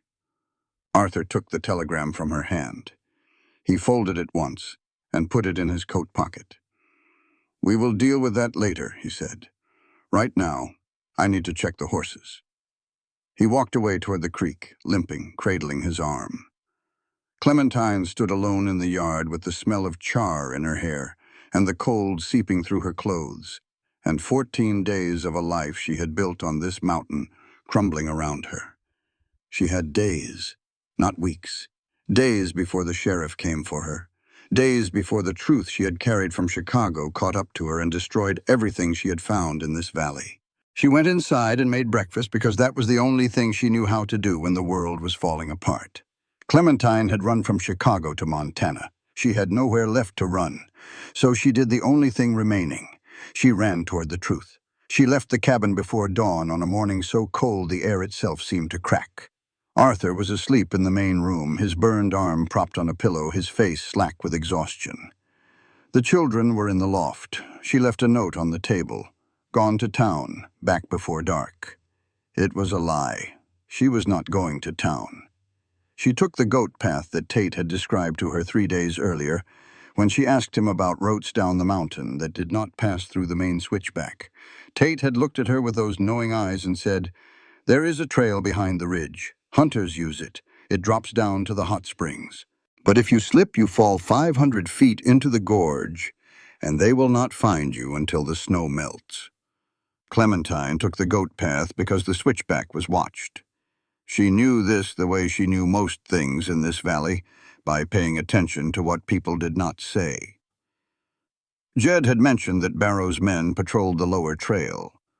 Arthur had mentioned that riders passed through the switchback at odd hours. Someone did not want anyone coming or going from this mountain without being seen. The goat path was everything Tate had promised. It was narrow, barely a foot wide in places, carved into the side of the ridge by elk and mountain goats, and the occasional trapper, who valued solitude over safety. The footing was loose shale covered in a skin of ice. Clementine's ankle screamed with every step. She used a branch as a walking stick, and she went slowly, placing each foot with deliberate care. She fell twice. The first time she caught herself on a juniper root and hung there for a moment, looking down at the gorge below. The drop was sheer. The bottom was a ribbon of frozen creek surrounded by boulders the color of old bone. She pulled herself up and kept going. The second time she fell harder. Her ankle gave out on a patch of ice, and she went down on her side and slid 5 feet before a rock ledge stopped her. She lay there, gasping, looking up at the sky. It was the palest blue, almost white, and the clouds moved across it like ships across a frozen sea. She thought about not getting up. The snow was soft where she lay. It would be easy to close her eyes and let the cold do its work. Within an hour, she would stop shivering. Within 2, she would stop caring. By nightfall, the snow would cover her, and nobody would know who Clara Brennan was, or what she had done in Chicago, or what she had found in the floorboards of a cabin on a mountain in Montana territory. It would be so easy. Then she thought of Jeb. His face when Arthur shouted, "Get out!" The way his lower lip trembled and his eyes went wide and wet. The face of a child who had heard the beginning of another loss. She got up. She kept walking. The path dropped down through old-growth timber and emerged near the hot springs, where the Absaroka volcanic rock vented steam and sulfur into the cold air. The springs were a series of shallow pools surrounded by mineral-crusted rock, and the steam rose from them in columns that smelled of rotten eggs and warm earth. Beside the springs was a cabin, smaller than Arthur's, better kept. The logs were chinked tight and the roof was sound and smoke curled from a stone chimney. A garden plot, dormant now, was fenced against deer. A pen held 3 goats that looked up at Clementine with the blank curiosity of animals that rarely see strangers. She knocked on the door. It opened almost immediately, as if the woman inside had been watching her come down the trail. Agatha Clearwater was not what Clementine had expected. She was tall for a woman, with iron-gray hair pulled back in a single braid that hung past her waist. Her face was lined and brown, and her eyes were the color of creek water in autumn, dark and clear and still. She wore a calico dress and a wool shawl, and her hands, when she opened the door, were stained green with the juice of whatever herb she had been grinding. She looked at Clementine. She looked at the walking stick and the swollen ankle, and the face that was red from cold and white from pain. She did not invite her in. "I do not know you," Agatha said. Her English was accented but precise. "My name is Clementine Brooks. I am staying at the Halloway place. I found this." Clementine pulled Mary's letter from inside her coat. Agatha looked at the letter. She looked at Clementine again. Her expression did not change. "Many people have come to my door since Mary died. The sheriff came. He laughed at me. The preacher came. He told me I was superstitious. The judge sent a man to ask me questions. I told him the truth, and he called me a liar." She paused. "Why should I tell you anything? Your people only listen to your own kind." "Because I am not from here," Clementine said. "I do not owe anyone in Elk Fork a thing. I have no friends in this town and no reputation to protect. All I have is a dead woman's letter, and 3 children who need someone to fight for them." Agatha studied her for a long time. Then she stepped aside and held the door open.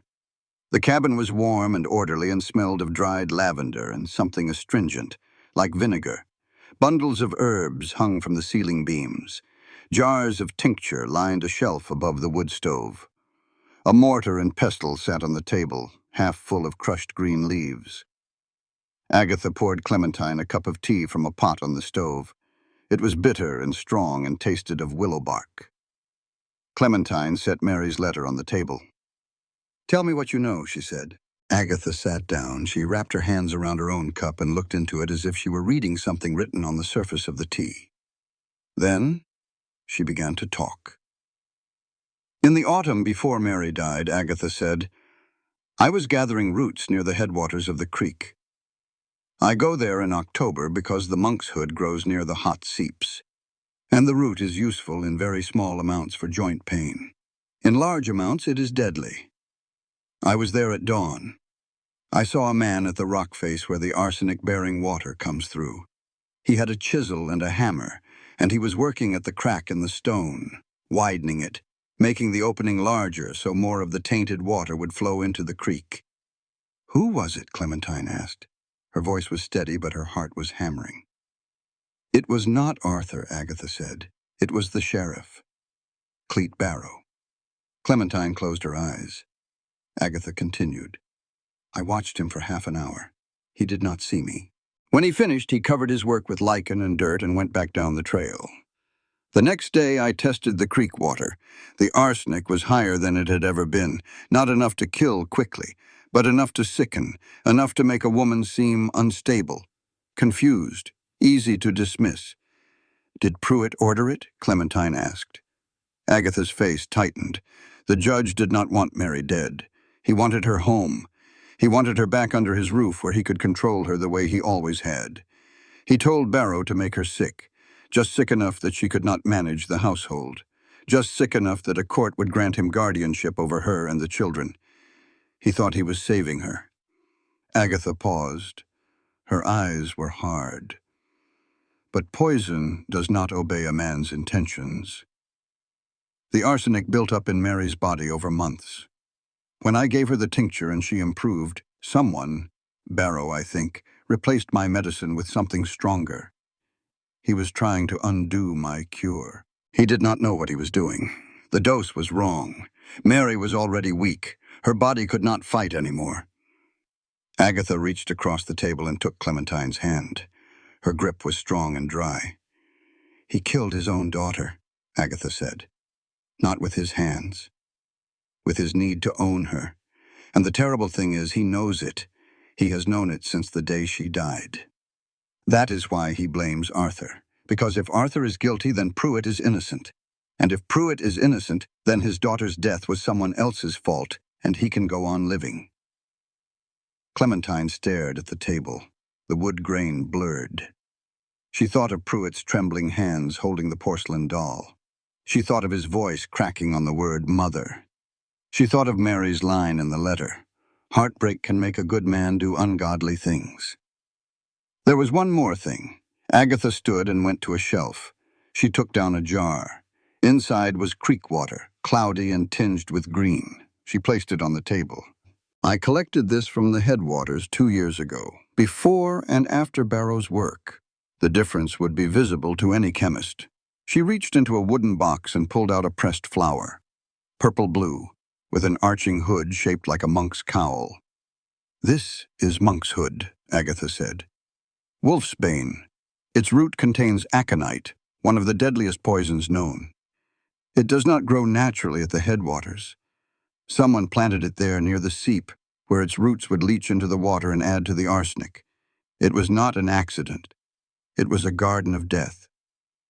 Clementine took the jar and the flower and put them in her coat pocket beside Mary's letters. She stood. "I need to go back," she said. "I need to show Arthur." Agatha nodded. She walked Clementine to the door. On the threshold, she stopped. "One more thing. The boy, Tate." Mary told him things near the end, things she did not tell anyone else. "He carries more than a child should. Be gentle with what he gives you." Clementine nodded. She stepped into the cold and began the long climb back up the goat path. The afternoon was fading when she reached the ridge above the homestead. The valley below was bathed in a golden light that made the snow glow like amber. She could see the cabin, smoke from the chimney, the shapes of the children through the window. For one breath, one single breath, she stopped and looked at it and thought, maybe I do not need to fight. Maybe I can just stay here and let the truth stay buried and keep making biscuits and telling stories and holding Lottie's hand. Maybe that is enough. Then she walked down the slope and opened the cabin door. The fire was out. The cabin was cold. The children were gone. On the kitchen table, written in Tate's careful hand, was a note. "Granddad came. Pa is in irons. I took the rifle." Clementine read it twice. The words did not change. She picked up Arthur's spare coat, the one that hung on the peg by the door, the one that smelled of wood smoke and horse and him. She put it on. She buttoned it with fingers that would not stop shaking. She put the evidence in the pockets, the jar, the flower, the letters. Then she walked back out into the dark, and she did not stop walking until she reached Elk Fork. Clementine Brooks, or Clara Brennan, or whatever name she would carry to her grave, stood on the ridge above Elk Fork, and understood that within the hour she would save a family, or lose everything. Possibly both. The town was quiet. Lamplight glowed in the windows of the saloon and the general store. A dog barked somewhere. The church steeple was a dark finger pointing at a sky full of stars. She did not go to the church. She did not go to the saloon. She went to the sheriff's office. The door was unlocked. Cleet Barrow sat at his desk with a bottle of whiskey and a tin cup, and the look of a man who had been expecting something terrible and was almost relieved it had finally arrived. Clementine walked in and set 3 items on his desk: the jar of creek water, the pressed monk's hood flower, Mary Halloway's 2 letters. Barrow looked at them. He did not touch them. Clementine spoke. Her voice was calm. She had rehearsed this on the trail down the mountain, turning the words over like stones in her hand until they were smooth and hard. "You dug at the headwaters," she said. "You widened the arsenic seep. You planted wolfsbane near the creek. When Agatha Clearwater's tincture started curing Mary, you replaced it with something stronger. You did all of this because Judge Puit told you to, and you are wearing the same boots that left prints on Arthur Halloway's back porch 3 nights ago." Barrow looked down at his boots. They were old and cracked, with a split in the left heel that Clementine had noted in the boot prints on the porch. He did not deny it. "The judge said she would not die," Barrow said. His voice was hollow. "He said we just needed her sick enough to bring her home. He wanted his girl back. He wanted the grandchildren. He said Arthur was not fit. He said the court would agree. I never." He stopped. His face crumpled. He was not a villain. He was a man who had followed orders from someone he loved and feared, the way he had followed orders in the war, the way men like him had always followed orders, and the orders had killed someone. Clementine felt no sympathy. Sympathy was a luxury she could not afford tonight. "You can tell that to me," she said. "Or you can tell it to the deputy marshal when he rides over from Helena. But before you do either, you will release Arthur Halloway, now." Barrow opened a drawer. He took out a ring of keys. He stood and walked to the back of the office where a heavy door led to the two-cell county jail. Arthur was in the first cell. He was sitting on the floor with his back against the stone wall. His burned arm was wrapped in a dirty bandage. There was a bruise on his cheekbone and a cut above his eye. Barrow's men had not been gentle. When the cell door opened, Arthur stood. He looked at Barrow. He looked at Clementine, standing behind the sheriff in Arthur's own coat with her hair wild and her face red from the cold and the evidence of his wife's murder in her pockets. "Where are my children?" Arthur said. That was his first question. Not what happened. Not how did you get here. Not what is going on. Where are my children? "Puit took them to his house," Barrow said. He would not meet Arthur's eyes. Arthur walked out of the cell. He walked past Barrow without touching him, which required more restraint than Clementine had thought him capable of. He walked out of the sheriff's office and into the street. Clementine followed him. They walked side by side through the empty street toward Pruitt's house, which sat at the end of the main road, a white clapboard two-story with a picket fence and a porch light burning. Clementine reached for Arthur's arm. "Wait," she said. He stopped. "Let me go first," she said. "If you go in there angry, he will use it against you. He will say you're dangerous. He will say the children are not safe with you. You know this." Arthur's jaw was clenched so tight she could see the muscles jumping. She went up the porch steps and knocked on Pruitt's door. It opened almost immediately. Puit stood in the doorway in his shirt sleeves, his silver hair disheveled, his face the color of old wax. He looked at Clementine. He did not seem surprised. "Miss Brooks," he said. "Or should I say, Miss Brennan?" He stepped aside. She entered. The parlor was warm and well-furnished. Bookshelves lined the walls. A fire burned in the grate. Above the mantel was a portrait of a young woman with chestnut hair and a shy smile. Mary. Clementine looked at the portrait and then at Puit. And she saw the resemblance not in the features but in the eyes. The same watchful, careful eyes. The eyes of people who have learned to keep things inside. She did not shout. She did not accuse. She sat down in the chair across from Puit and folded her hands in her lap and asked a single question. "Did you love her?" Pruitt's chin trembled. "More than my own life," he said. "Then love her children the right way," Clementine said. "Let them go home." "He does not deserve them," Puit said. "No one ever deserves children," Clementine said. "But you know what they deserve. They deserve their father. They deserve their home. And they deserve the truth about what happened to their mother." Pruitt's eyes went to the mantel, to Mary's portrait. His face was the face of a man watching the last brick of his carefully constructed wall come loose. Then his expression hardened. He reached into his vest pocket and produced a folded telegram. "You think you can stand in my house and lecture me," he said. "You are a criminal, Clara Brennan. Wanted for forgery in Cook County. I have the wire right here. I send one message to Helena and you spend the next 5 years in the territorial prison at Deer Lodge." The words landed like stones. Clementine felt each one. Then she heard the front door open behind her. Arthur stood in the parlor doorway. He had heard everything. The silence that followed was the longest of Clementine's life. Arthur looked at her. His gray eyes were steady. She could see him processing. Clara Brennan. Forgery. Wanted. She could see the question forming. She could see the choice. She stood and faced him. She did not lie. "My name is Clara Brennan," she said. "I was charged with forging land deeds in Chicago. I was not framed.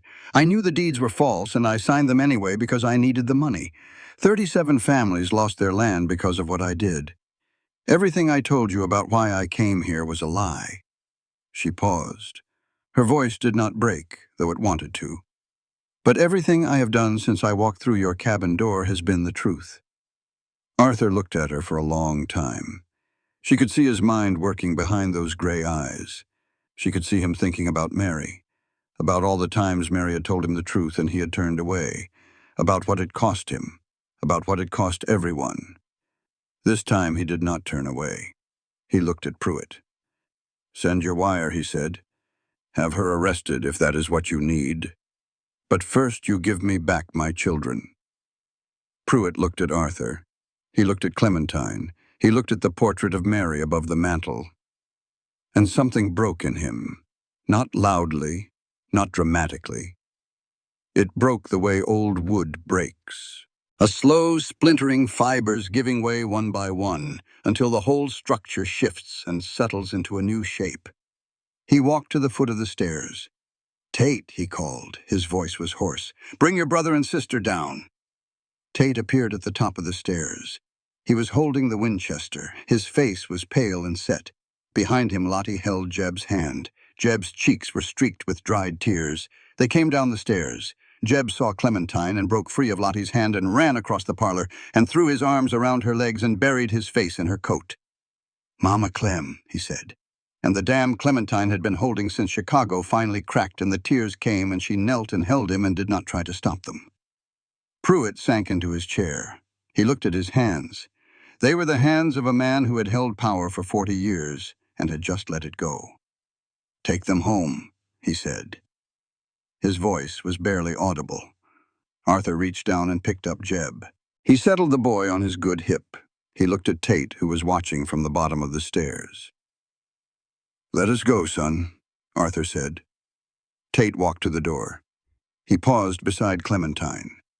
He did not look at her. He said quietly, "Clara is a good name." Clementine laughed. It was a real laugh, sudden and bright, the first sound of genuine joy she had made in Montana. It startled her. It startled everyone.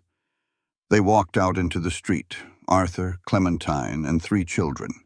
The snow was melting. The eaves dripped. Somewhere on the ridge above town, an owl called. Behind them, through the parlor window, Puit sat alone. On the desk before him was the porcelain doll. Lottie had left it on the stairs. He picked it up and held it against his chest and closed his eyes.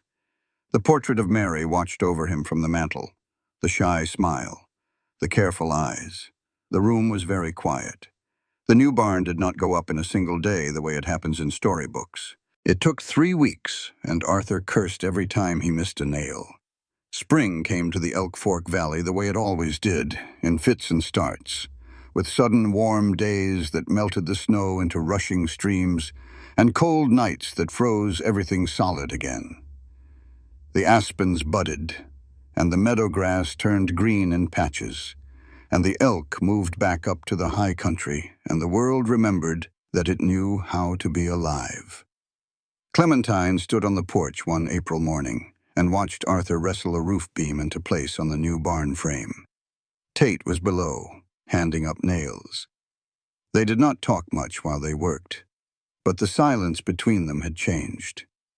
It was not the cold silence of a father and son who could not reach each other. It was the warm silence of 2 people doing something hard together and not needing words to do it. Jed helped by carrying a single nail at a time from the keg to the barn, a distance of about 40 feet. He made this trip approximately 900 times. He was very serious about it. Lottie sat on the corral fence and sang. Her voice was thin and sweet, and she sang the hymns her mother had taught her, the words floating across the yard like something you could almost see. The first time Lottie sang, 3 weeks after they came back from Pruitt's house, Arthur had been at the kitchen table. He froze. His face went white. He stood up and walked outside and stood in the yard with his back to the cabin and his hands at his sides and did not move for 10 minutes. When he came back in, his eyes were red. He did not explain. He picked up his coffee and drank it, and that was that. But from that day forward, when Lottie sang, Arthur would pause whatever he was doing and listen, just for a moment, and then he would go back to work. The legal thread unspooled slowly. Jed helped Clementine draft a letter to a lawyer in Chicago, a man Jed knew from his army days who had gone into practice. Arthur sold a portion of his water rights to the town, not all, but an easement that allowed the ranches below to draw from the creek at a set rate. It was a compromise. It was the right thing to do. The money went to Clementine's legal defense. In June, word came from Chicago that Edmund Voss had been arrested in St. Louis for running the same scheme on a new set of victims. He was convicted in federal court and sentenced to 12 years. With Voss in prison, the Cook County District Attorney reviewed Clementine's case. The charges were reduced, then dropped. She was free. But free did not feel the way she thought it would. There were nights that summer when Clementine packed her satchel and sat by the cabin door and listened to the darkness and thought about leaving. Not because she wanted to, but because the habit of running was so deep in her that stillness felt like a kind of danger. Every creak of the cabin, every hoot of an owl, every shuffle of the horses in the new barn sounded like footsteps coming for her. She unpacked the satchel every morning, and every morning the unpacking got a little easier. Cleet Barrow was arrested in March and transported to the territorial prison at Deer Lodge to await trial. He confessed to everything. He named Puit as the man who gave the orders, but the territorial prosecutor looked at the evidence: a Crow woman's testimony, a dead woman's letters, a jar of creek water, and said it was not enough to convict a sitting judge. Not in Montana Territory in 1883, not when the witness was native and the accused was white. It was unjust. Clementine knew it. Arthur knew it. Agatha, who had known it for 2 years, simply nodded when Clementine brought her the news. "I did not expect justice," Agatha said. "I expected truth. Truth is harder to bury. It grows back like monkshood." Puit resigned from the bench. He was not prosecuted. He moved to a smaller house at the edge of town, and he aged 10 years in 6 months. The town that had once deferred to him now looked at him with the careful, measured distance people reserve for those who have fallen from grace. In June, he appeared at the cabin. He came alone, on foot, having walked the switchback trail. He stood in the yard with his hat in his hands, and he looked at the cabin and the new barn and the children playing in the corral, and he did not come any closer. Arthur saw him from the barn. He set down his hammer. He walked across the yard and stood 10 feet from Puit, and the two men looked at each other. They did not speak for a long time. Then Puit said, "I would like to see my grandchildren, if you will allow it." Arthur looked at Clementine, who was standing on the porch. She nodded, just barely. A dip of her chin that carried the weight of everything she knew about fathers and daughters and the terrible things love can do. "Sunday," Arthur said. "You come for Sunday dinner?" Pruitt's jaw tightened. A muscle in his cheek jumped. One tear fell from his left eye, tracked down the deep lines of his face, and disappeared into his collar. He wiped it with the back of his hand and nodded once. "Thank you," he said. He put his hat on and walked back down the trail. Arthur watched him go. Then he went back to the barn and picked up his hammer and drove a nail so hard the head sank flush with one stroke. The children healed the way children do, not all at once, but in small, bright moments that stacked up over time like stones in a cairn. Tate started calling Clementine Miss Clara. The first time he did it, she looked at him and he shrugged as if it meant nothing, but they both knew it did. It was the first time anyone in Montana had used her real name and made it sound like something worth keeping. He taught her to ride. She was terrible at it. She gripped the reins too tight and sat too far forward, and the mare sensed her fear and tested her constantly. Tate sat on the corral fence and critiqued her form with the ruthless honesty of a 12-year-old boy. "You ride like a sack of flour with opinions," he said. "And you smell like a goat," Clementine shot back, and Tate laughed. It was the first time she had heard him laugh. It sounded like Arthur's laugh, like something that had been locked in a chest and was finally let out. One afternoon in July, Tate found Clementine on the porch. He sat down beside her and held out the Tribune clipping, the one he had taken from the snow the night of the fire. "I figure you do not need me holding this over you anymore," he said. Clementine took it. She looked at it for a long moment. Then she tore it in half and then in half again and let the pieces fall into the wind. "Thank you, Tate," she said. He stood up to go, then he stopped. He reached into his back pocket and pulled out a yellowed envelope. The last one. The letter Mary had given him, the one addressed to the next woman. He held it out. Not to Clementine. To Arthur, who had come up the porch steps behind them. "Mama wrote this," Tate said. His voice was steady, but his chin trembled. "She wrote it for whoever came next. But I think she wrote it for you too, Pa. She wanted you to know what happened. She wanted you to believe her." Arthur took the letter. He held it the way a man holds a live coal, carefully, knowing it will burn but unwilling to let go. He sat down on the porch step. He read the letter slowly. The afternoon light fell across his shoulders, and the breeze carried the smell of new hay and pine sap and wildflowers. Somewhere in the corral, Jeb was laughing at something Lottie had said. Arthur finished reading. He folded the letter with great care, pressing the creases flat with his thumb. He pressed it against his chest. Then his shoulders broke. The wall he had built, the wall of silence and self-punishment and frozen grief that had kept him upright for 2 years, came down. It came down quietly, the way an old tree falls in the forest. And Arthur Halloway wept. Tate sat down beside his father. He did not say a word. He placed his hand on Arthur's shoulder. It was a man's gesture performed by a boy's body, and it was the bravest thing Tate had ever done. They sat like that for a long time, father and son, side by side on the porch step, with the mountain above them, and the valley below, and the silence between them finally empty of everything except love. One evening in late July, after the children were in bed and the fire was low, Jed came to supper. He had been visiting regularly since the spring, bringing news from town and supplies and the particular kind of awkward cheerfulness that guilty men adopt when they are trying to make amends.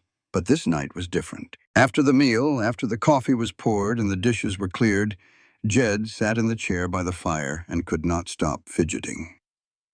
He crossed and uncrossed his legs. He turned his cup in his hands. He opened his mouth 3 times and closed it. Finally, Arthur said, "Spit it out, Jed, before you wear a hole in my chair." Jed set his cup down. He looked at Arthur. He looked at Clementine. He took a deep breath. "I did not place that advertisement just because I was worried about you, Arthur," he said. The fire crackled. A log shifted. The room was very still. "Agatha told me the truth about Barrow and the creek 2 years ago," Jed continued. "Right after Mary died. She came to my shop and she told me everything. The chisel marks, the wolf's bane, Barrow's boots at the headwaters, all of it." He paused. His eyes were bright with shame. "I was too much of a coward to do anything about it. I was afraid of Puit. I was afraid of Barrow. I was afraid of what would happen to me if I stood up and said something. So I did nothing. For 2 years I did nothing. I let you sit up here on this mountain and grieve and rot, and I knew the truth and I kept my mouth shut." Arthur's hand tightened on the arm of his chair. "Then I thought," Jed said, "what if I brought someone in from outside? Someone who did not owe anyone in Elk Fork. Someone who was smart enough and desperate enough to dig into this. Someone who would do what I could not." He looked at Clementine. His eyes were wet. "I chose you from 30 letters," he said, "because you were the only one who wrote. I am willing to do whatever it takes." I needed someone willing. I used you, Clementine. I put you on that train and sent you into a house full of secrets and danger, and I did it because I was too afraid to face it myself. And I am sorry. The silence that followed was thick enough to touch. Arthur stood up. For a moment, Clementine thought he was going to hit Jed. His fists were clenched and the cords in his neck stood out like ropes. But he did not hit him. He walked to the window and looked out at the dark and the stars and the ridge of the Absaroka black against the sky. He stood there with his back to the room and breathed. Clementine looked at Jed for a long time. She thought about the night at the train station when Jed was fidgety and would not look at her. She thought about the way he had steered her toward the goat path, the way he had always seemed to know just a little more than he was saying. All of it made sense now, all of it rearranged in her mind like pieces of a puzzle clicking into place. She should have been furious. She had every right to be furious. "You are right," she said. "You did use me, and I should be angry." Jed flinched. "But I would have done the same thing," Clementine said. "I have done the same thing. I looked the other way. I let someone else take the fall. That is why I was in Chicago. That is why I ran. We are the same kind of coward, Jed. The only difference is your cowardice saved a family." Jed stared at her. Then he put his face in his hands. Arthur turned from the window. He looked at Jed, then at Clementine, then at Jed again. "Get out of my house," Arthur said, but not unkindly. More like a man saying something that needed to be said so that the next thing could happen. Jed stood. He put on his hat. At the door, he stopped. "I am sorry," he said again. He meant it. He left. Arthur sat back down. The fire was dying. The room was cooling. Outside, the wind moved through the valley with the sound of something breathing. "You forgave him fast," Arthur said. Clementine looked at the fire. "I was not forgiving him," she said. "I was forgiving myself." Arthur was quiet for a while. Then he said, "Clara." She looked at him. It was the first time he had used her real name. "I read Mary's letter," he said. "She said to tell me she forgave me. She said I would not believe it." He paused. "She was right. I do not believe it. But I am going to try." He looked at her. In the firelight, his gray eyes were warm for the first time since she had known him. Not hot, not cold. Warm. The warmth of a banked fire that has been tended with care. "I'm going to try a lot of things," he said. Clementine smiled. She reached across the space between their chairs and took his hand. His scarred hand. The one that had been burned saving Mary's horse. The one that had pulled her out of a tree. The one that had held hers in the snow while the barn burned. "That is enough for now," she said. A week later, on a Sunday afternoon in August, Arthur and Clementine were mending the fence line at the north end of the property. The sun was high and hot, and the meadow grass was waist-high and full of butterflies, and the creek ran clear and loud. Arthur drove a post into the ground with a maul. He did not look at her. "The rail line is running again," he said. "I know," Clementine said. She was stringing wire, and her hands were busy. "You could go back," Arthur said. "Your name is cleared. Is that what you want?" Arthur stopped hammering. He set the maul on the post and looked at her. She was brown from the sun, and her hands were rough, and there was a streak of dirt on her cheek. And she looked nothing like the pale, frightened woman who had stepped off the train 8 months ago. "I want you to stay," he said. "But I want you to stay because you choose it, not because you have got nowhere else." Clementine set down the wire. She walked over to him and took the maul from his hand and set it on the ground. She took his scarred hand in hers and held it against her chest, where he could feel her heartbeat. "I choose this," she said. "I choose you. I choose those impossible children." Arthur pulled her close. He kissed her in the daylight, standing beside an unfinished fence, smelling of sweat and hay and pine tar. It was not a gentle kiss. It was the kiss of a man who had been holding his breath for 2 years and had finally let it go. And Clementine kissed him back with everything she had, every lie and every truth, and every mile she had traveled to get to this place. When they pulled apart, Arthur reached into his coat pocket. He pulled out a ring. It was silver, simple, with a smooth band that caught the sunlight. "I had the smith in town melt Mary's ring," Arthur said, "and recast it. It is not her ring anymore. It is not a new ring either. It is a ring that got broken and made again." He looked at her. "Like us," he said. Clementine held out her hand. He slid the ring onto her finger. It fit. From the corral, Three faces watched through the fence rails. "I told you," Lottie whispered. "Gross," Tate said, but he was smiling. "Come on," Jeb said, tugging Tate's sleeve. "Let us go finish the pie." They disappeared around the side of the barn, arguing about who got the bigger slice. Arthur and Clementine stood in the meadow with the ring between them and the mountain above them, and the valley wide and green and alive below. She leaned her head against his chest. His arms went around her. "I never liked Chicago," she said. He laughed, a real laugh, deep and full and free, the kind of laugh that shakes the dust off everything it touches. That evening, while the family sat at supper, Agatha Clearwater walked the ridge trail above the Halloway homestead. She moved slowly, the way old women move through familiar ground, with the certainty of someone who knows every root and stone. She paused at the edge of the clearing. Below her, the cabin glowed with lamplight. She could hear faintly the sound of Lottie singing. She could see the new barn, solid and straight, its fresh timber pale against the dark of the mountain. She walked on down a short path through the lodgepole pines to a small mound of earth beneath a solitary tree. The mound had changed since she was last here. There was a headstone now, carved in granite. The letters were rough, cut by hand, by a boy who was learning to carve and a father who was learning to remember.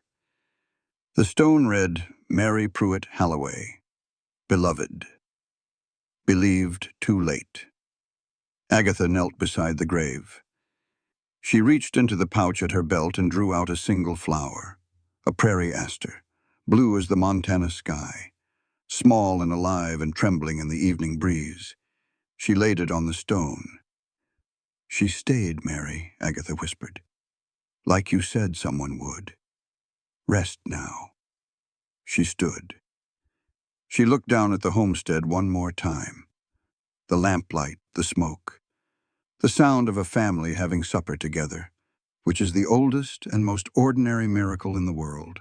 Then she turned and walked back through the sagebrush, and the Absaroka wind carried the petals from the flower across the meadow, past the new barn where Arthur's tools hung in neat rows on the wall, past the corral where Tate's saddle sat on the top rail drying in the last light, past the kitchen window where Lottie was singing a hymn she had learned from her mother, and up to the back porch where Clementine stood with her hand on the railing Arthur had planned smooth the week before.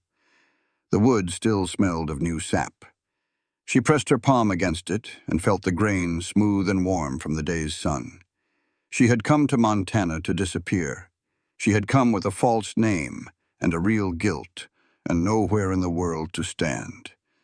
But this valley, this stubborn, brutal, beautiful valley, had not let her vanish. It had made her real.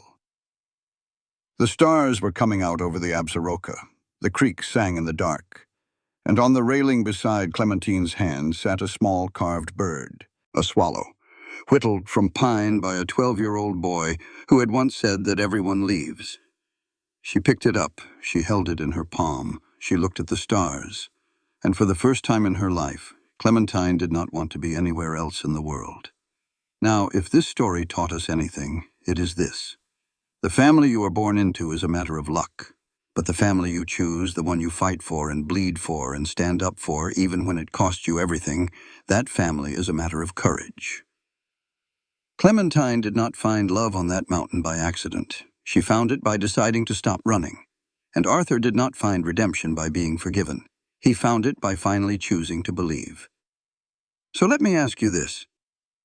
If you were standing on that frozen platform in Elk Fork with $14 in your pocket and a secret that could destroy you, would you have gotten in that wagon or would you have turned back? Think about it. And if this story moved you, if it made you feel something you were not expecting, I would love to hear about it. Leave your thoughts below. And make sure you are following along so you do not miss the next story. There are more tales from the frontier coming, and I promise you they are worth the ride. Until next time. This content was carefully researched, developed, and manually edited by our team to deliver meaningful stories with valuable life lessons. Every narrative is crafted to entertain, inspire, and empower our audience. We believe that great stories can change lives, and we are committed to bringing you content that matters.